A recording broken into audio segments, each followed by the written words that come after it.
What's poppin', everyone? Welcome to day 2 of Grid Break, a slam-style event for Under Night Invert 2, which means that some of your favorite gamers are going to be playing some Uni 2 under the guidance of their veteran coaches. And who better to bring you that Uni 2 action than myself, Jatsu, the real Tom Clancy, and Yost. Yost, how we doing?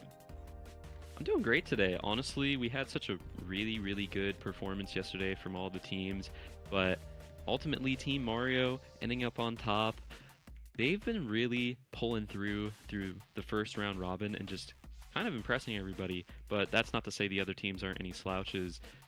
Team Lid has been doing pretty good, but Team Tama is like the one to beat alongside Team Mario, but Team Defiant, Team Omni, they're hanging in there as well. It's gonna be a slaughter today.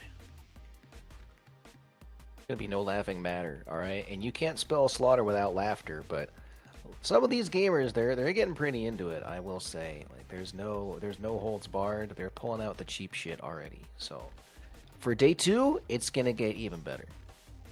Dude, I'm terrified because now that these gamers have like run into everyone that's within their tier, like, you know, for practice, a lot of folks were like, oh, okay, let me show my coach some extended VODs that I've run into on ranked or in the Uni 2 beginner league server, or, you know, just playing with locals that I already know, but maybe not necessarily against the player or against the characters that they're fighting for to get these points to seed into the finals. But now that they have that footage, it's, oh, okay, how can we condense your game plan into what is working, you know, ironing out these big weaknesses that are being shown in all 7 of your first twos.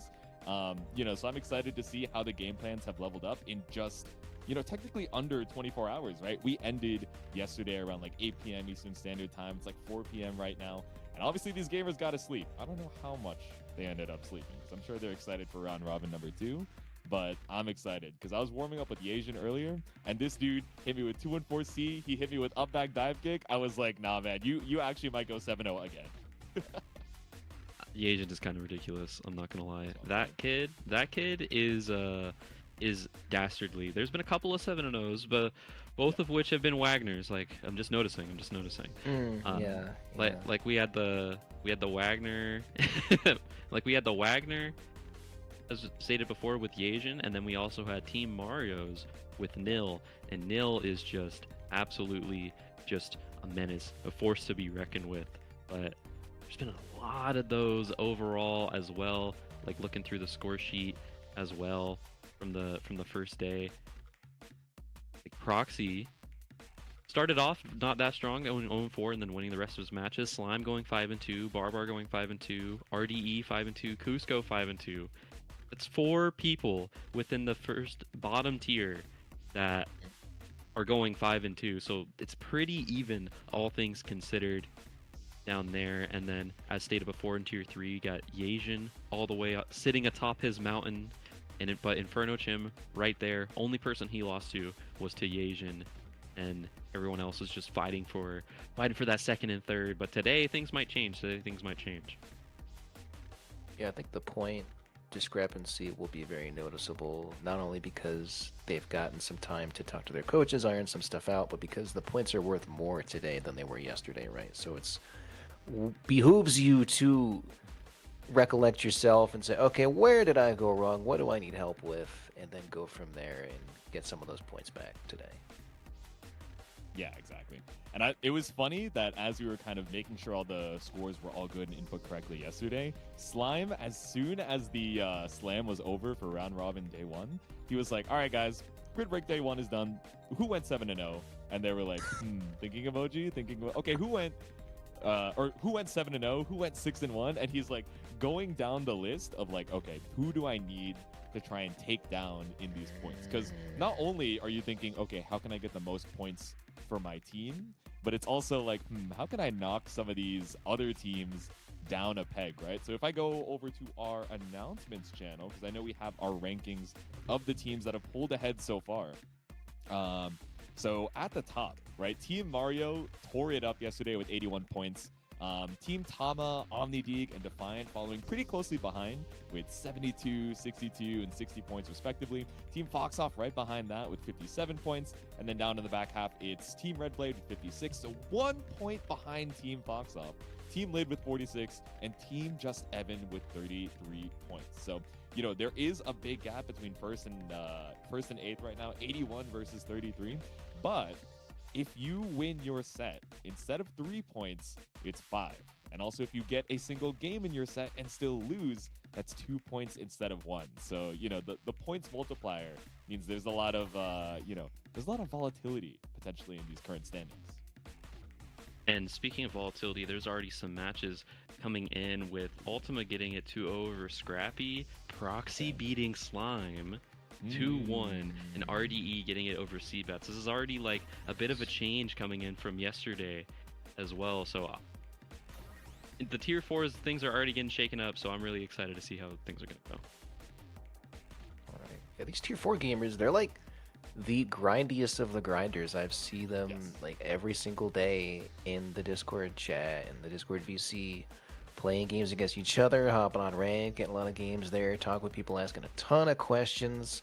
Slime, Cusco, RDE are like denizens, their retirement. Like, if when they're old and feeble, right, they're gonna be back here in the VC chat. They're lifers, man. It's great to see that they're putting in the work, getting those results, and building it out for their team. But right now, we've got our first match, Barbar versus Cusco here. Yeah, I'm really excited to see this going on. We got the Waldstein versus the Hyde. Cusco really put it on a show yesterday, but being able to see all this, it's very, very exciting. And then the 2FF off the rip. Barbar's getting the party started. There you go, a little FF orbiter action. Put you in the corner with this red beat, but Cusco not holding, any of these buttons to tech, but still warming up a little bit. I get it. It's a secure first cycle for Barbar. Oh! Oh my goodness, Barbar is making this happen right now. Into the CVO. Oh my goodness. Oh, does he have time to land an IW? He doesn't, but, we'll take the EX top. Could have saved a little bit of meter there, but we'll take the extra damage and starting it off strong with a perfect. Honestly, taking the perfect, ultimately going into the CVO, maybe expecting to get a little bit more there, but oh my god, the anti-air from Barbar is just too strong right now. Even him stuck into the corner, wreck a series, 3.6 for your troubles. And then going again with the low. Cusco, we got a down back on Wake Up, friend. These two A's are keeping it simple for Barbar, right? So why make the game plan any more difficult to walk back? Maybe thinking we were looking for a 360C on Wake Up, and finally it comes through the reversal for Cusco. Cusco getting his first hit on the board, and then going for the concentrate as well, walking into the reversal. No back tech on Wake Up, so he gets the cycle still. Oh my goodness, then the assault. Yeah, we ended up assaulting into the Pale Rider earlier. I think we were looking to assault over what we thought was an EX Fireball, and looking and finding this 720C back down into the ground here for Cusco. As now what looked like a really rough round to follow up that round 1 is now just barely in your favor. You dropped off of the trade and you didn't get the full confirm here, and Pale Rider is gonna secure the kill for game number 1. Cusco is actually inches away from taking that round, stealing that round, but Barbar coming out of the woodworks, making it happen. That was the incredible round 1 with the perfect, and then pretty dominant, but Cusco, whenever he got to play his game, it was just over. But with the title drop, I think Cusco is feeling the heat a little bit again.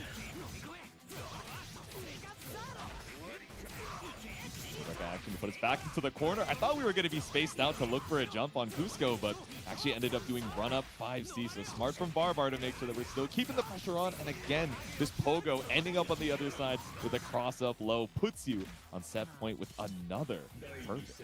Why does Barbar know how to do that, man? Like the Pogo side swap, like that is insane. But Cusco going to try and get this. Oh no, he tried to get the cycle. He's been simping for the cycle really, really bad, going for these concentrates, but it ends up not paying off in his favor, getting the grid break. Oh no, and the Pogo's owning him right now.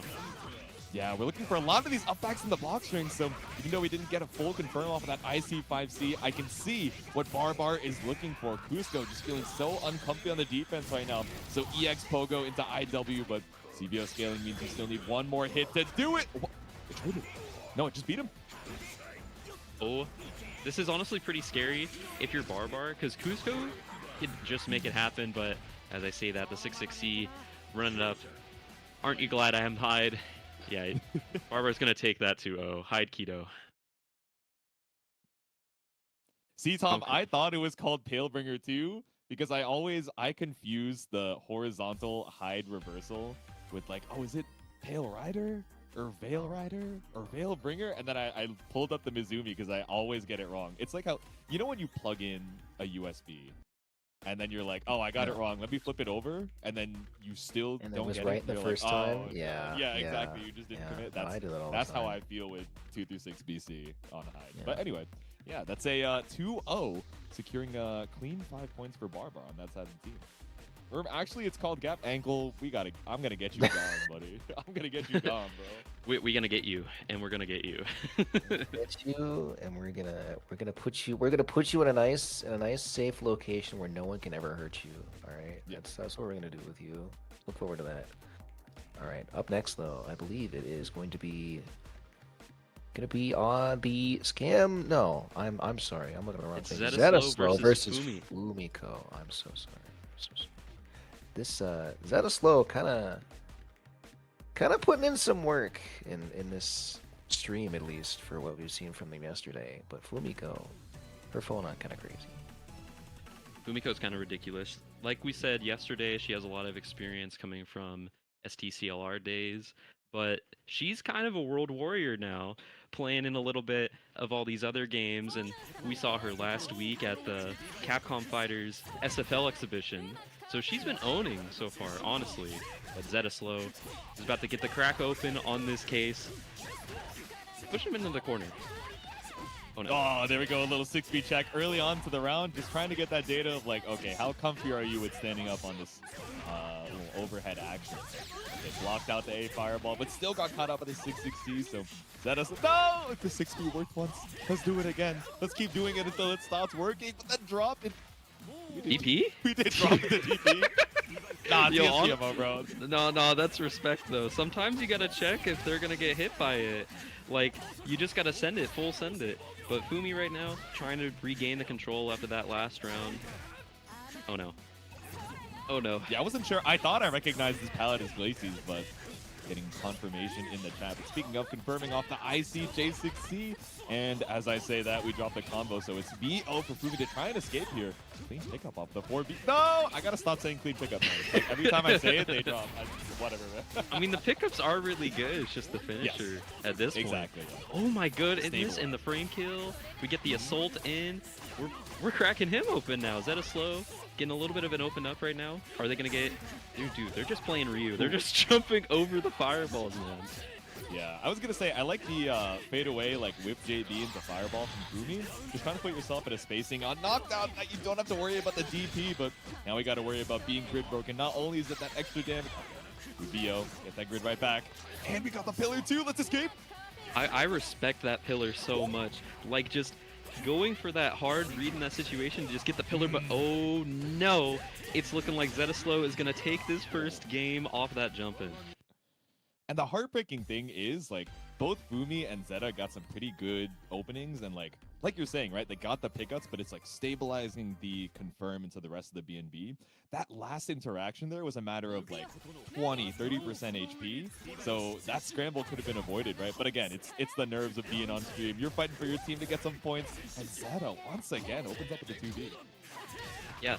Dude, these jump-ins from Zeta are just absolutely owning Fumi just every single time, just gonna get something off of it and keeping her in the corner. This is so insane, and we go again. There's so many resets too. Zetaslow, you gotta finish your combos, but at this point it almost doesn't matter. Okay, there we go. Clean ender in the corner here. Earlier we tried to show that 6C to catch the up back that Fumi's been showing a lot of, but didn't believe in it this time, so now she's able to make the great escape, but you're going to need a great comeback. It's 2 good hits to try and bring this round back before Zeta gets a straight DP. Oh my god, the ICJB. Pillar CS there. Oh my goodness, gonna get 4.1 just for free? Fumiko? No, and then again with the Pillar CS. Dude, Fumiko responding really, really well after that round was going so bad. It was not in her favor. Uh-oh. Yeah. No, that pick was clean though. The full commit to run up pillar and then you have the CS for a clean confirm is solid. So that definitely gives you a, your heart is racing. There's a little bit of mental momentum, but I don't know. We've seen this movie before, right? Stuck in the corner, just trying to leverage any way to escape, but even off of the CS, right? You didn't have 100 for your DP, so we're still stuck in the corner. Oh, what? Oh, the cross up? 6B, Zeta Slow had Zeta Slow is playing like a maniac right now, but Fumi able to cage the animal, keep bringing them back into the corner here. We blocked out the 6C, there was no cancel, and speaking of, we interrupted the EX, probably looking for 2-3-6C, a little EX fireball action from full screen as Fumi ends the counter hit. And now we have another 100-meter available. Dude, that rerun was just as good the first time around. We saw Zeta Slow push Fumi into the corner, and then Fumi one interaction away from dying and then able to turn it around and win it anyways. Really good adaptation from Fumi there. Yeah, sometimes you survive a round that's like, okay, my opponent is basically full health and I'm at 5 HP. You come back from it and then you realize you're like, wait, I might be the GOAT actually. So now we're just throwing out a lot more 3C, just trying to stop some of this dash block action from Zeta as we make a big whiff on that 6C. Dude, Zeta with these jump-ins is honestly, I respect it so much, but Fumi is now climbing the layer where she's realizing Zeta Slow is just going to want to jump in at me because they're expecting a fireball. But you know what? Maybe sometimes it's just going to keep working. Maybe sometimes it's going to keep working. Zeta Slow going to push Fumi back to the other corner. Yeah, it's unfortunate from Zeta. We've gotten a lot of good openings off JC, off 2C, but still off the 660. This opener now, we finally have the corner. Oh, I jinxed it again, man. We got backbone into the corner. This is rough. We got to stabilize. Oh my goodness. Keep a little bit of freaky air movement coming out from Fumi. And then again with the pillar, it's not going to quite hit. Dude, full screen IW. It's going to hit. One interaction away from both these players right now. Fumi a little bit favored, but then the 6-6. Zeta Slow is going to take that round on a set point. Yeah, that was a scary situation. Just run up, delay buttons. He wasn't quite sure, but still able to find the 4B here. No, but it's a big drop in the 6-6C. So Zeta once again pushes you to the corner, tries to throw attack on Wake Up, but gets caught up by Meaty 2A. Okay, gonna get the air throw into the knockdown. Oops, we're blocking it out right now. Fumi is so okay with blocking it out, but the trade, Zeta Slow's not gonna get anything. Strike throw gameplay, veil off, we've seen this before. And then the pillar once again. 63D. Oh no, I think we were looking for IW, but just got our wires crossed there. Yo, Zeta Slow is such a maniac, doing tech forward into DP, and now it's looking like they're gonna take this too. No, that's not the dropper. I don't think we were looking for the cross-up button there to whiff. I think we wanted the actual JB for Fumi to jail Zeta back down to the ground. But in the heat of the moment, we just, we're holding the wrong direction on the stick. I have to assume. But either way, that was such a back and forth set. Zeta, I was thinking like, oh man, Fumi has the mental momentum right now. Got that comeback. It should be clean going into game number 3, but brought it right back. So, okay. Yeah, that was pretty impressive though. Like the fact that that set went the distance so well. Like, I don't know, both of them were really putting each other on their toes, but Zeta Slow, he's like, I'm just gonna jump in. I'm gonna hit you. I'm gonna press the button and I'm gonna hit you. Honestly, W Zeta Slow. But Fumiko is looking super, super strong. Looking forward to Hubert versus Kraken Atkins though. Kraken Atkins, kind of dominant performance last time, if I do remember correctly. That no really any Kaguya's in this bracket besides him, so it's like, do my coaches really want to dedicate the time to tell me about this matchup when like no one else is playing this character? Oh, we'll see. Yeah, this is a bit of an awkward matchup. I don't really see this matchup too often, but it's pretty sick. Like Kraken Atkins, as stated before, like they started in tier 4 and then we're like, wait a minute, you got top 24 at Taku, man. Like what are you doing here? Like what are you doing here? Exactly. So what are we doing at the top of the screen? And what is Gord supposed to do, right? Yeah, we can just like move up, take some space while Atkins is trying to be tricky with the air movement, but as soon as you try and advance, right, dash up 5B or dash up A Rekka, once again, just challenging. Okay, we're just walking up, going for these 2 A's. I'm liking the slight delay from Atkins. Ooh. Okay. But yeah, just putting in some of these staggers, like you said, trying to make Hubert a little bit uncomfy with mashing out. Oh, getting caught by the bomb there. Going in once again. Atkins yesterday was just kind of throwing the Rekkas in their face, but now they're going for some of these timing traps and spacing traps, and it's working out a little bit with the bomb. Uh-oh, man, No, throwing wake up. devious. It's his time. 6B, immediate cancel into grenade. Oh, no, you're right. All right, one turn action. No! I don't know if that was delay wake up or if Hubert was just a little bit too early on the 6B, but either way, able to find a single escape. Kraken Atkins doesn't capitalize it into a kill, and now Hubert has CS to try and keep up this pressure as long as we can. No shield scouted, but we still go for the assist. You see. And Kraken Atkins is going to open it up. And Kraken Atkins takes the round. But Hubert was honestly bringing it back there at the end. These matches are so polarizing. With the grid break, we're going to convert into this right now. Going into the Oki? Doesn't quite get 100 for any C grenade shenanigans, but send out the EX Reaper. Oh no, JACS, my beloved man. All the players have learned, like, all right, I just got to tap them with the quote-unquote instant overhead. I just got to hit them with it, and then I tap CS, and then they win. It's easy. It's free. Easy Bro, game. he's doing it without CS. He's just doing it to, like, stack up mental damage. Honestly, that's respect. Just do it for the sake of it and be like, hey, you're going to get hit by this. And then they get hit by this. That's actually the watch this. Like, I can hear him saying it in PC in my brain, but there we go. A Rekka does the job as we try and make a mashup, but Kraken Atkins takes game one. Yeah, Kraken Atkins hitting the watch this drive. He getting that first game. Not around on the board for Hubert, but you could have fooled me. It looks like he very easily could have taken a round, but his first one getting off to a great start. I mean, I would imagine this is like a pretty awkward matchup until Hubert is actually like in Kaguya's face. When she's chilling at that like top left, top right, the opposite corner of the air of the screen, right? You're trying to send out Mortal Slide, you're trying to send out Reaper, and then it's just whipping and giving her the opportunity to dash back, look for some of these, 6-6-Cs, or set up grenades in ways that Atkins has really been leveraging. I appreciate the fact that Hubert, like, on the wake up is going for the concentrate just to, like, see if they can get a little bit of grid bar, but they weren't really active in that situation, and Atkins is just able to walk all over them, getting the jump in as well. CS available. You ended up on the other side! No, dude. Yeah, I got hit too. That's not your fault, buddy. We all got hit. We all got hit. Yeah. Don't blame yourself. Like, exactly. Like, character's just broken, man. Like, the character's just broken. Go next. This Kaguya champ. Okay, I like the respect on round start because A Rekka just demands so much of it, but still gets caught out trying to match afterwards. Okay, going for the C grenade toss, and no! It looking like a little bit of an input getting crossed up there, but Atkins going once again into the C grenades. Oh, nice grid thrust coming out from Hubert.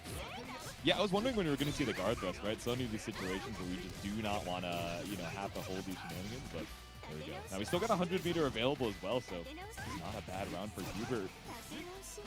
Okay, just barely doesn't build up the 100 as well for Atkins, but now we had the opportunity to EXDP, but we're still going to scratch. Replay that, Mr. DJ. We're jumping out of the corner, going into the C grenade once again. It's looking like one more interaction for Hubert, but oh no. Now it's going to be one more interaction off that combo throw. This is devious. Not quite enough kills. We got, combo scaling, but usually we're not CSing in the middle of combos, but did it to make sure that we had enough for the secret. No. And that was where the mental damage, that was him investing in mental damage, and then he paid off. He paid off. Shaking my head, man. You can't. As soon as the second one came out, I'm like, he's just gonna do it again. He's just gonna do it again. And it's gonna hit again. Oh no. Yeah, that's next level. That's next level. But Hubert playing pretty good there. In spite of that, like, there's so many instances where I'm like, Hubert's gonna take this, and then Atkins just just soaring, sprinting across the screen. I have to hit them with JA. I have to do it. I need to do it. He's like air dashing at the top of the screen. You're like, dude, what do I do? My Reaper whiffs. Obviously, it's gonna own my Mortal Slides. So like, probably the way that Hubert is used to, navigating so many of these other matchups. While Kaguya is being this mosquito in like the top left of the screen, and you're like, dude, I would love to wait for you to get back down, but now I also have to deal with the grenades that you've like safely set from full screen. I'm like, what do I do? I guess I'll just dash block, and then ends up getting caught by A Rekka or like 6-6-C. It's like, dude, help me, get me in the next set. Help! Uh-oh. Help. It's Moth going against Nil. the demon, the 7-0 demon, trying to make it happen here. But honestly, I think Nil on the Wagner, like, how are cracks in the armor starting the show? I don't think so, especially off of that round start, the immediate backdash, able to get the punish. Yeah, CTM 0. Oops. There we go, scooped up. Okay, keeping the pressure even after the roll. Oh no, and then the whip there? But it's all good. Moth is going to able to stabilize to get this combo here. A little concentrate at the end as well. Uh-oh. Oh. Missile action, but big drop in the 2C, and a big whip on the shield. Just a little bit too late on that shield bash, so 2-2C finds the kill. That grid break as well, like, that's so much extra damage into the combo throw. Like, that was ridiculous. Like, you were done for. You were absolutely smoked, but Nil going up around here. Moth keeping him in the corner though. Oh god, I saw the shield. I thought Yeah. I was gonna see magic happen. I know. Alright, EX Mika missile. Showing a little bit of shields. Ooh, you want a 2-1 for me so bad? So finds the opportunity to DP out. And another grid break too. That's 2 for 2. Oh no. We're just sending it back and forth right now, and with the Celestial here 4-0, like it's looking a little dire. Yeah. Ooh. I was wondering if we'd find a third grid break in one game, but with Celestial, we don't even need the rest of the EX spend. That's game 1 mob. Game 1-0. Oh my god, wait, I looked at it. You're right. Game 1-0. Game 1-0. Game 1-0. I was staring at the top left. I was like, yeah. But yeah, Nil on the Wagner, of course, taking game number 1 here. Even though the Steam name is friend, I'm shaking my finger at you guys. I'm shaking my head. Tisk. Shout out to Uni2BL, but oh my goodness. Moth making this happen right now. Oh no, there's so many whip throws, so many shield. No! Moth, what is going on, man? No, that's some online delay. I'm blaming it on online. I know Moth would have hit me with that in real life. I've seen enough. It's online. Ooh. Okay, behind the back. Run it out. Little 2A action. Nice And DP. Oh no, and then the side swap 5A. It's gonna come for everybody. Moth gonna get sent back into the corner off of this drill. We got the buffs, double buff, tech forward, and we read it too. Little rebeat action. You want to challenge 6B 5A so bad? Find the tech though. Ooh. Shield on the 3B. Oh my god, and then you're gonna get opened up regardless. Moth coming in here to make it happen. No, and then they built the meter at the last moment. Not gonna quite, but we still are gonna pop the FF, pop the chain shift, looking into a set point for Nil. We saw the red mist after the CS, and we had 200 for IW, but I wonder if it would have been too slow in the 2A, and that's why, Moth ended up spending. Uh-oh. Right, Moth so back down to the ground. getting the party started right now, going into the Smart Steer Ender. We're teching forward off the missile. We're gonna get the grid break on Moth. This is looking like he might get the round here in the chain shift. You gotta close it out here. And Mika performing the pranks right now. Looking to get a game on the board. Moth is one of these players that, like, you can tell when he's smiling while he's playing. You're like, oh no. The shenanigans back to back. Yeah, we can break up these green shields, but no jump on the 360C. 14 and 14. Okay, back into the corner. Keeping the repeat pressure, we're stealing our turn back. That's a slightly minus repeat right there. Uh-oh. When are you gonna press? When are you gonna get out? You're stuck in jail. You're stuck in jail. Moth is gonna block it out, and then the throw. The throw comes for us all. Out of here. Okay, sees the green shield, but no grid break. Too late. Either way. The shield bash? The shield bash into the conversion there? There's no way. Was that supposed to be DP? And then it came out as a quarter circle that got reversed? Either way. Oh. Oh no. That was some online misinput. No, Nil had he had it there, and then Moth is gonna close it out off of the misinput. Oh my goodness. What's up with you and like commentating misinput sets, J2? Like what's going on? Yo, it's every time I'm like, yeah, incredible pickup. Like, I love the confirm. They drop. Every time I'm like, ooh, clean pressure sequence. We get counter hit to AA and then neutral jump. But I guess, You're looking for the crouch shield. I understand what you're looking for. By the way, one game apiece. This momentum is already shifting a little bit, in my opinion. But Nil is able to stabilize a little bit. Gonna get the 2A. Following up the roll out. These rolls have been really good for Moth. I'm like terrified to roll ever.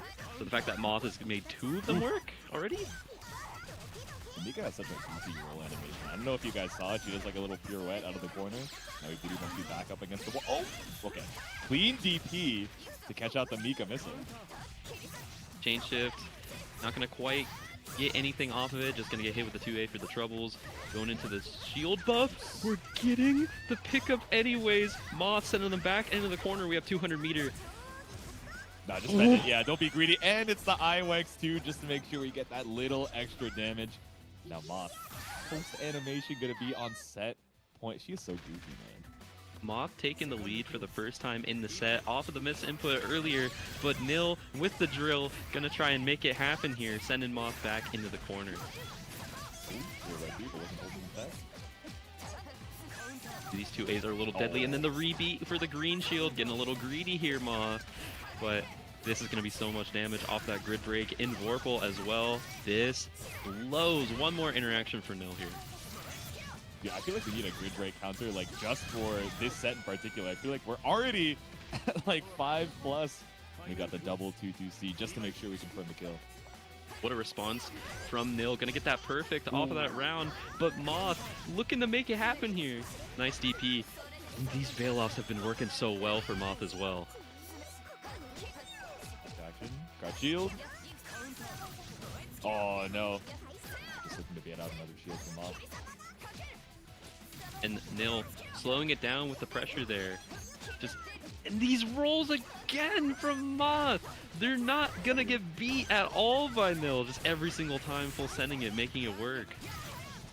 These rolls, I imagine, got to be a little bit scary, right? We have been showing no lack of throw coming out from Nil, so you know you're risking your life on a grid break there. Yeah, I'm saying, like, just the timing that Moth is having on these are just ridiculous. And then we're going to mash 5A off of the CS situation. Stuck down in the corner, and the missile is going to hit so late here. Is Moth going to be able to close it out with the meter? They barely got the cycle with... At the very end, they got the cycle, and then they convert into the CVO, into the IWX. There's no way Moth takes this.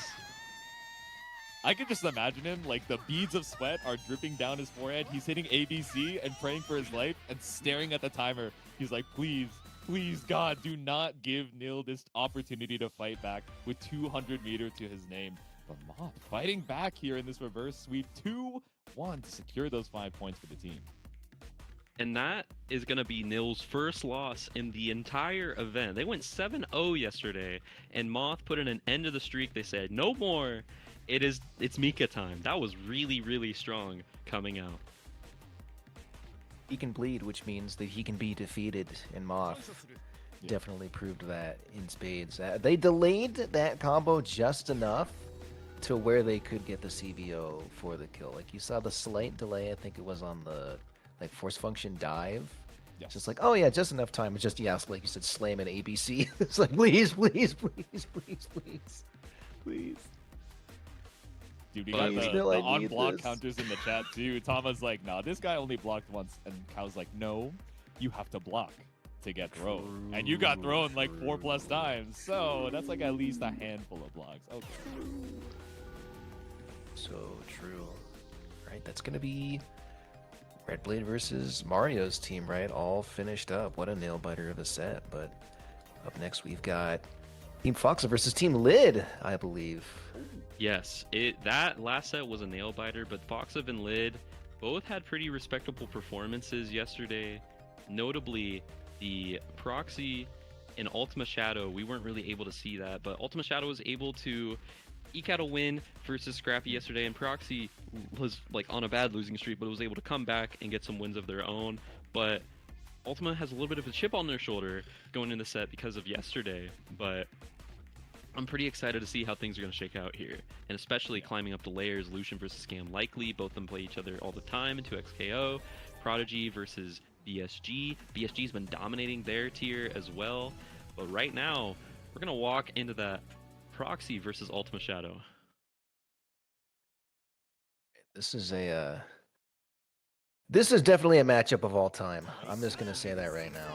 Gordo has 3C, he has 2B, so putting up stance in a lot of these spaces is gonna be like that. He's gonna eat a 3C if you put the stance up in neutral, but Ultimate Shadow able to just take their turn back, get a nice little combo. Alright.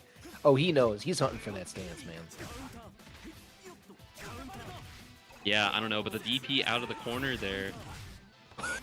Oh my goodness. He did charge it up. That does have a point of armor on it, so that does get through the Grim Reaper there, but Proxy gets smacked with a 5C. Ultimate just goes almost full screen, trying to make some space. Okay. Shoving them back into the corner here. Has the CS available if they wish in the Vorpal state. Oh no, we're not teching that, and Ultima is gonna. No way, dude! And then we're gonna get the punish here from Proxy, throwing him back into the corner. Do we get the conversion?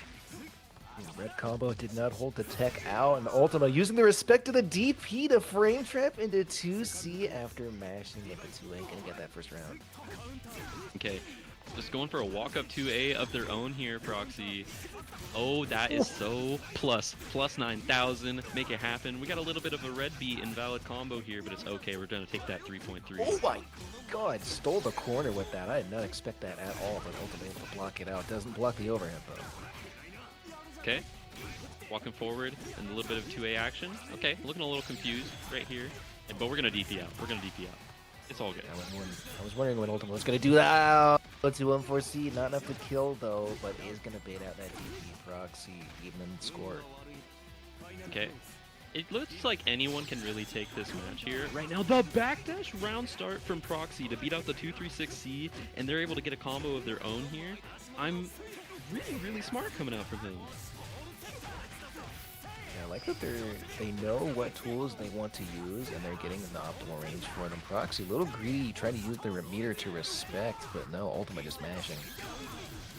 Yeah, honestly, I would too. Like, legitimately, like, I would do the same thing. 1000% I would do the same thing. But Proxy putting them back into the corner. We're gonna get the throw here. What's the Oki? We're keeping these 2-2Xs, keeping Ultima stuck in the corner. Oh no, in the Reaper. Yeah, we see Ultima go up in the air a lot, so Proxy is calling that with Reaper CS. Oh, just gonna string him up in the corner plus. Ultima has no fear! Ultima has no fear, yo! It just sends it to 360, uses the plus frames to get another hit on Proxy.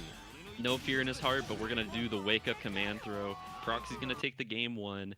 That was a slobber knocker. Like, they were throwing punches at each other's face there. That was a match full of hate. That was a match full of hate. Yeah, they need some plastic surgery after this, man. It's just gonna be bruises, broken noses, just gonna be terrible to look at all around. But wake up throw from Ultima, rotating his options on wake up here. Okay, we're just gonna play a little bit Street Fighter. I assume they were trying to go for a throw there after that situation, but Proxy gonna get the knockdown here. Back towards mid-screen. We're mashing both of them. You see Ultima is almost completely removed force function from the neutral gameplay. It's going, okay, I keep getting blown up for this. I'm just gonna try to play more footsies. What a backdash from Proxy. It's just Gordo buttons up close to you, man. It's not a fun time. I can only assume that Proxy was gonna go for another command throw there, but we're gonna get the EX Reaper. We're gonna take this going on a set point, Proxy. Holding on to that. It's going full screen. What a J6C sniping out the 5C startup, but Proxy, unfortunately for Ultima, just gonna make some space, take their turn back. Okay, going for the Assault JA here, keeping the pressure on. Ultima just going for the shields as well, but Proxy is gonna take that right now.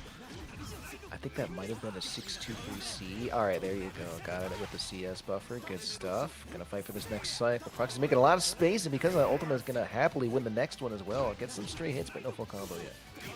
And nothing quite yet. And then the dash forward with the shield out. You're not gonna get the guard point there. He's just like, yeah, okay, I'm okay with it. Yeah, I can't really be doing that against Gordo. Not with that resource discrepancy with the CS. And Proxy's gonna 2-0 Ultima for their team. In the win on the board. Shoutouts to Proxy, but Ultima had some really good ideas there as well. I think, honestly, Proxy was a lot more confident because of his longer reach, his longer buttons. But Ultima was really close to making it happen there, and we already have our next match. Am Likely versus Lucian SFL. They're good to go whenever, but this is... I'm pretty excited to see this match. Yeah, this is definitely scam likely. I mean, tutored by Foxov, right? And the Foxov Vat color representing as well. I remember when Ankle Gator's like, yeah, you do this for like 5-1. This is a rite of passage. You have to post this in Vat chat when you get it. And within probably 10 minutes of Ankle Gator showing him how to do it, he got it. He got it. So I'm really excited to see how Scam Likely has improved. Scam likely has been like the child of the VAT chat. Like everybody's just been on his side. It's just like, yes, Scam, win, Scam.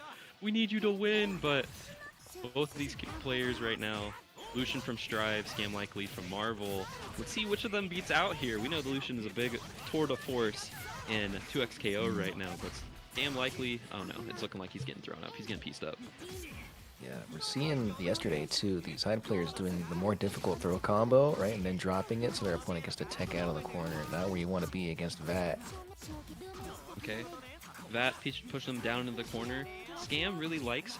Oh my goodness, I was going to talk about his Scam's gameplay, but the B drill there, not going to quite get anything, and Lucian's going to go for this punish. Oh my goodness, we're getting the punish there as well on the flash kick. Lucian full sending it. Going to get that round. Hey, Lucian, oh my goodness, just goes immediately to 2-6C. Says, wait a minute, this deletes projectiles. I'm just going to blow through your option and get you in the corner here.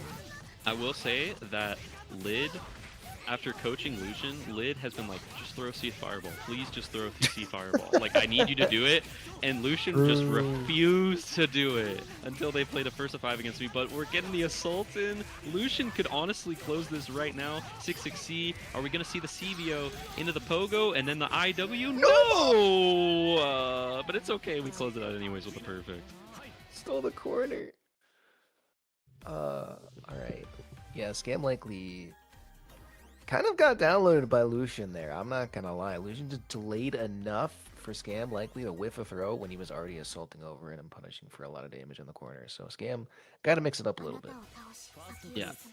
Lucian played incredible there, to be honest. Like, that first round could have gone any other way, but Lucian was just like, nah, I got the read. Like, I played these games. But I'm liking the combo now here from Scam likely, gonna get the gem pops and everything for the wake up.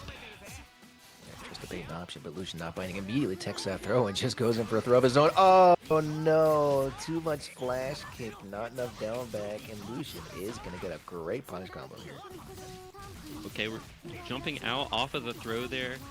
Scam likely pretty aware of what he wants in this situation. Lucian saw that they were going for a throw, but doesn't tech as well. The electricity after the CS.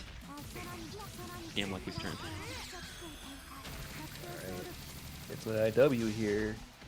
Not the most damage, but a throw will do it, or a gem dead as well. Scam likely with a round on board.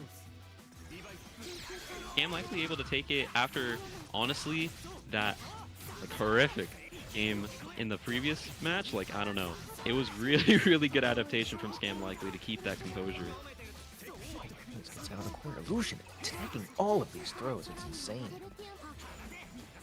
Lucian, I think, has just come to expect, like, if someone's going to run at me, I'm just going to tech the throw anyway. They're kind of high-rolling on that, which, if it keeps working, I respect them going for it, but can get really, really risky in some of these matches.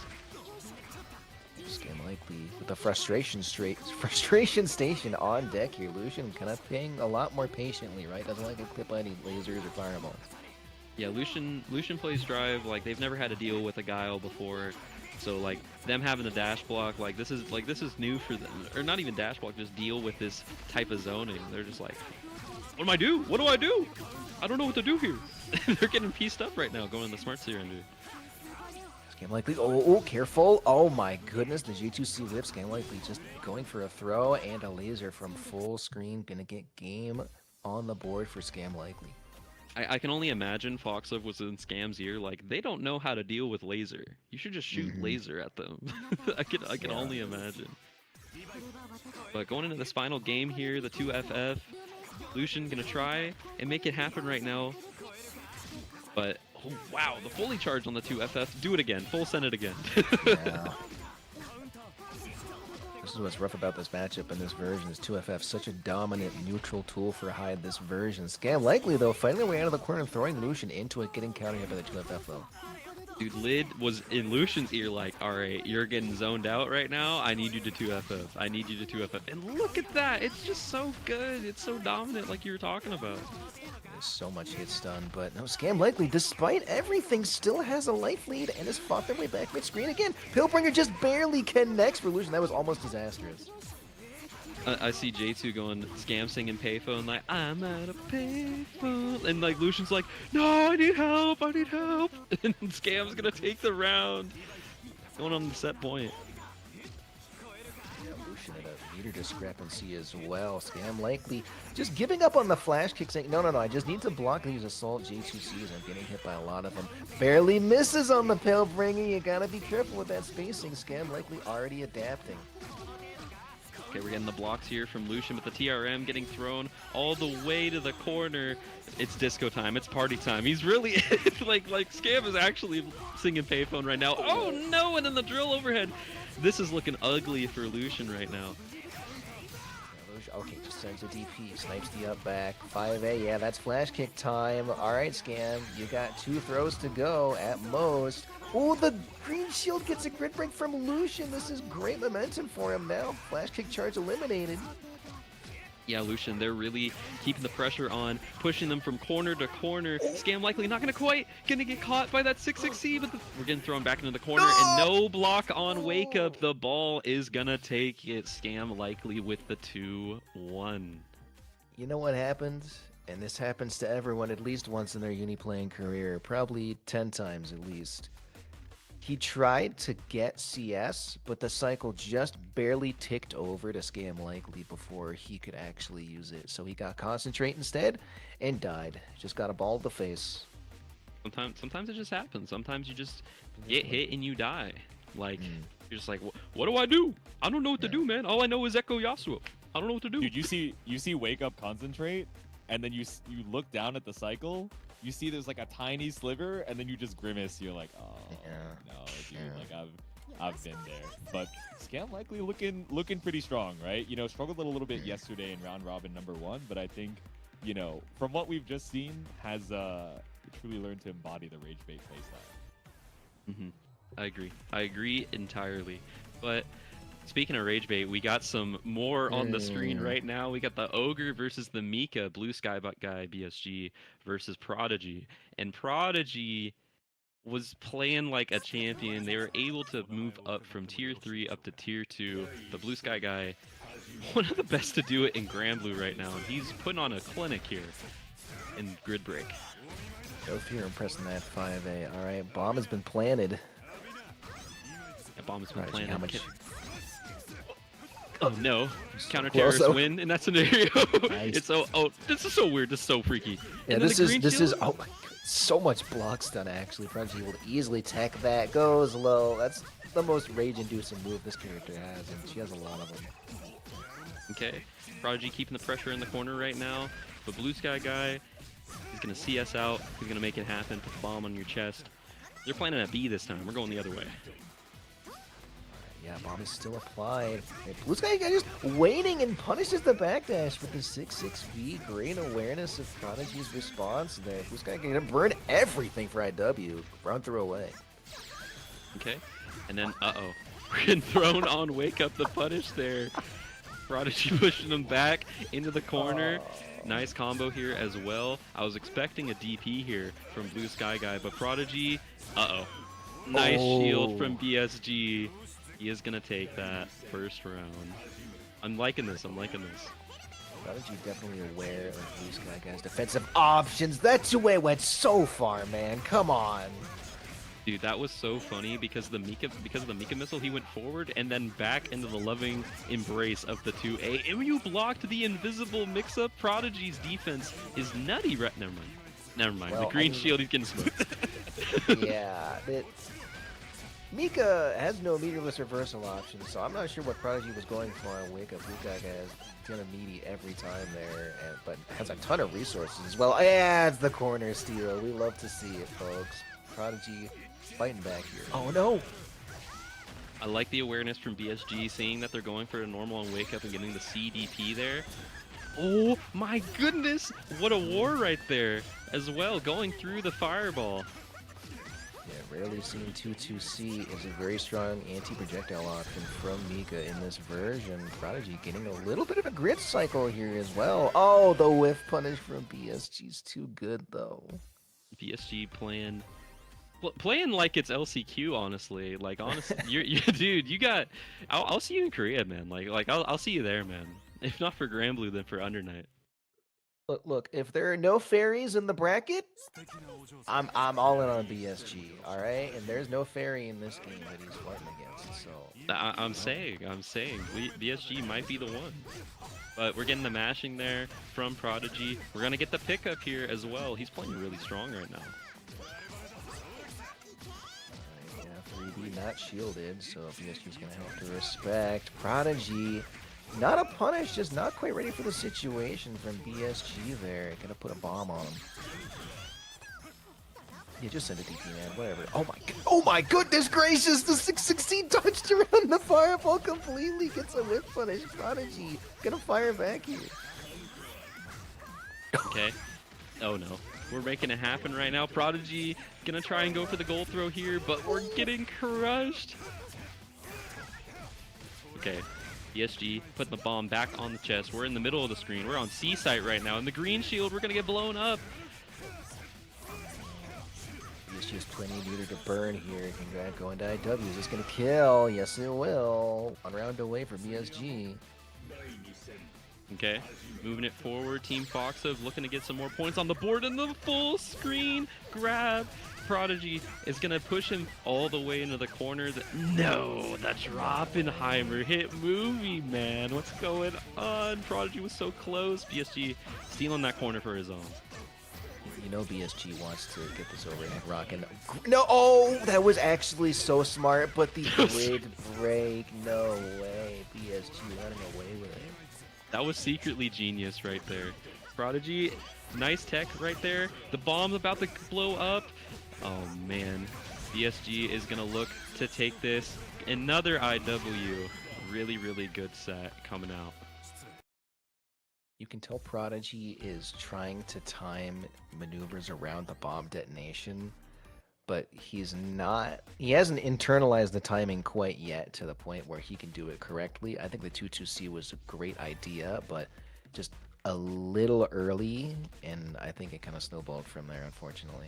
Prodigy is actually so close. Prodigy is insanely close to being the one to make it happen there. But next, we're going to have Gravy versus Friend up on the station. Gravy Jones. Gravy Jones. Shout out to Gravy. Gravy Let's go, Jones. Gravy. Thanksgiving was like 3 weeks ago, man. We're never going to let it go, though. We're never going to let that go. It's in my stim rotation. Like, even when he's not in DC, I'm like, let's go, Gravy. Yeah, the EVO champion shouting out Gravy Jones right here. Known plus R player moving on to Uni. And then versus Friend, who's just one of the premier labbers for Laundrickia. He's just playing so well right now. Let's see if we can get another win on the board for Team Lid, or if Team Foxov is going to run away with this. He's just stringing them up. Oh, man. Gets their own throw tech instead of the other way around. Gravy Jones not happy about that. All right, gets the suck. What a mash from Friend, though. My goodness. Mashing after the tech situation was honestly insane. But we are going to go for this. The flower set into the 6-6C. We're blocking there, and Gravy is going to get a nice little punish. Push back around into the corner. Are we going to see the worms come out? No, we're going to go for the low flight. I like Friend's idea that just DP in the gap and pressure there. Go, okay, I got her on the safe jump. What a side steal from Friend, though. Gravy Jones, you do have the cycle.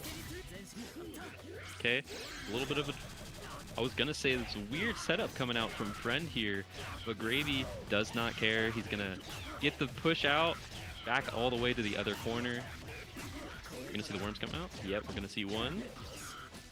Nice green shield. We're going to get one throw. We're going to see it again. Yeah, Frank can't really do anything there. Like, DP's not going to work. Fireball's going to clip the Rekka start up most likely. So, yeah, we're just going to do Rekka round start. You know what? It'll hit something. You know, if you get hit by this, it's your fault. Like, it's just gonna work out in the end. We stole the corner just to steal it back again. Friend, keeping them. Oh no, that whip throw is so drastic. And Gravy is gonna take this corner again for himself. Push down in the corner, gonna get the sea worms into the mix-up again. We go low this time. Oh my, that dropped? Oh no, Friend just holds 9 on wake up, gets right around the 5B. Friend just holding up forward every time he has a chance to. The frozen vine hitting there looked so impossible. Like, I tried to do that and that doesn't work. What do you got going on, friend? Like, what do you have a Game Shark on your computer for? He's got the Scuff brand controller with the little like pad, you know what I mean, under the handle. This stream is not sponsored by Control Freaks, but Gravy is controlling this freak in the corner, holding 9 again. Ooh, bars? Bars? This- Bars? Bars? No, that wasn't bars. It wasn't Bars? bars. No, I'm no, going no. to hell. Whew. You laugh, you Whew. go to hell. You laugh, you go to hell. You have to go to hell. You laugh, you go to hell. Well, I'm Gravy stoned. Jones gonna take it 1-0. You get the Presidential Medal of Freedom for that. I saw 5 people leave the stream after that. They don't know. They just have bad taste. Just, alright? It's not your fault.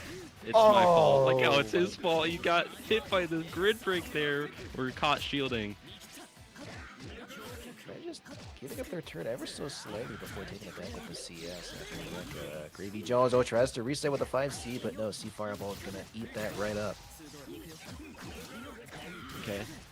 Friend hitting him with a TRM, throwing him back into the corner. Oh my god! The setup there from Friend. See, this is why he's the lapper, he's the player, and I'm sitting here on my ass like, oh my god, how'd you do that? Like, I should read your doc, man. Like, I need to read your doc, man. You said that yesterday. You're slacking, all right? You're No, slacking. I'm too busy. Anyway, Yeah, what do you have, continuing like, on, an we're Alexa gonna run get or the throw. No. But Gravy Jones going for these rebeats. Now he's more than happy to just play at this range right now. Oh no, and then the anti-air with the B-Rekka. Okay, yeah. Sees the gap, says, let me scratch my belly and do 236C in that order because I have enough time with the CS. He's going, goddamn. I see that. Goddamn. Get back here, CS is goddamn old. it. Let me get another beer, and then just burps before doing the reversal. Friend, though, says, no alcohol needed. I'm just going to press 5A on you. Okay, making it happen, going straight to the other corner. Are we going to get the freeze? Yes, we are. Frozen Vine, 2-2A for the safe jump here. And we're going for the assault variation instead. Nice fail off coming up from Gravy.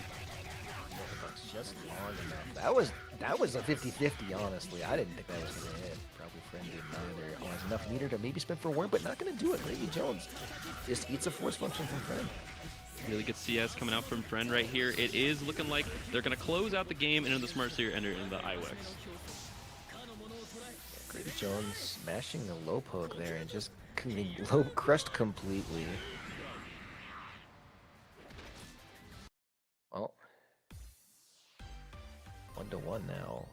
Both these players. Gravy Jones, your pride is on the line. You're the best player at my locals, Gravy Jones. Oh my goodness, gets 4 seed from a round start. This is Gravy Jones already in the corner.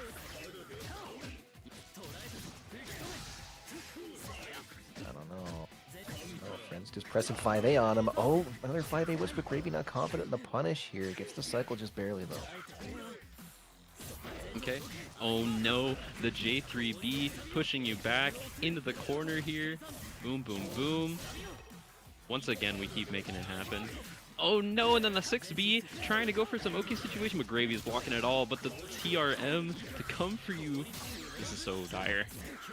Yeah, Gravy Jones, when is Friend gonna throw him? Oh, that's disgusting. I should wash my eyeballs out. That's rough. Friend on set point. Gravy Jones just 2-3-6 round start. Gets a hit in a 4B for the crumple to keep the pressure going.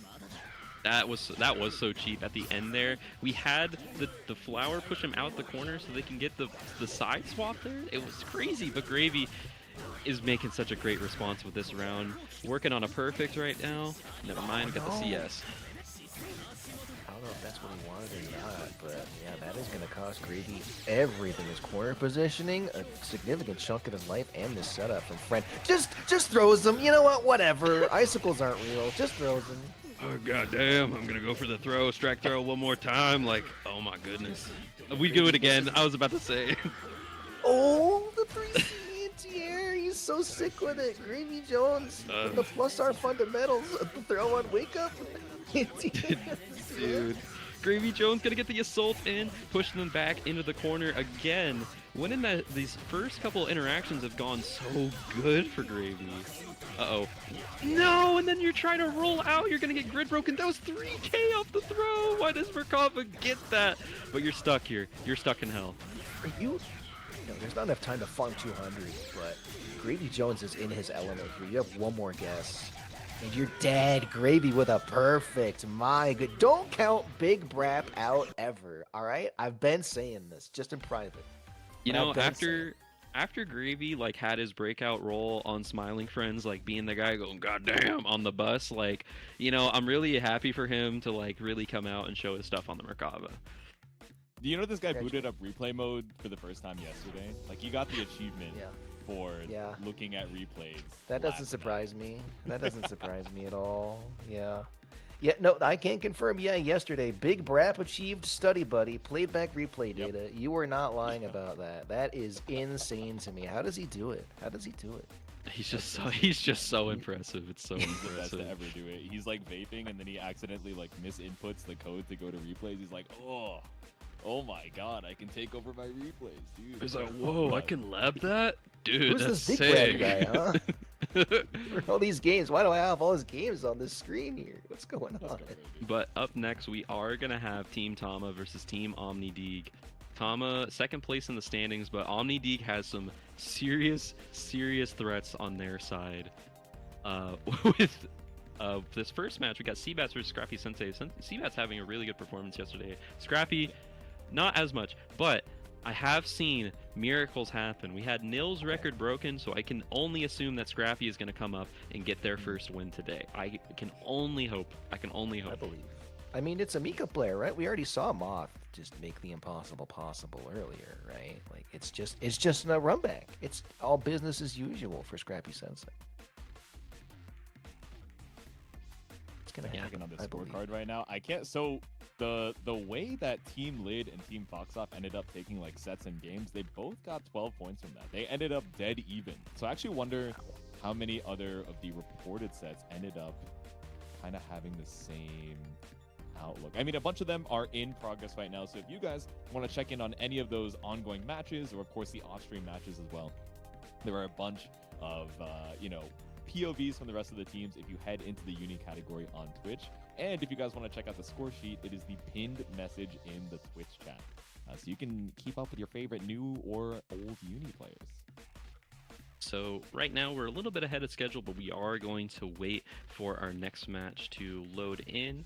Team OmniDeeg is currently finishing up their team set versus Team Defiant off stream, which is going kind of crazy right now. I'm not gonna lie. And Scrappy Sensei was able to take a game off of Slime, so they got some points on the board. But Slime taking it 2-1. Inferno Chim losing to Yasian. Diaphone losing to Towedo. Towedo getting his revenge, able to make it happen.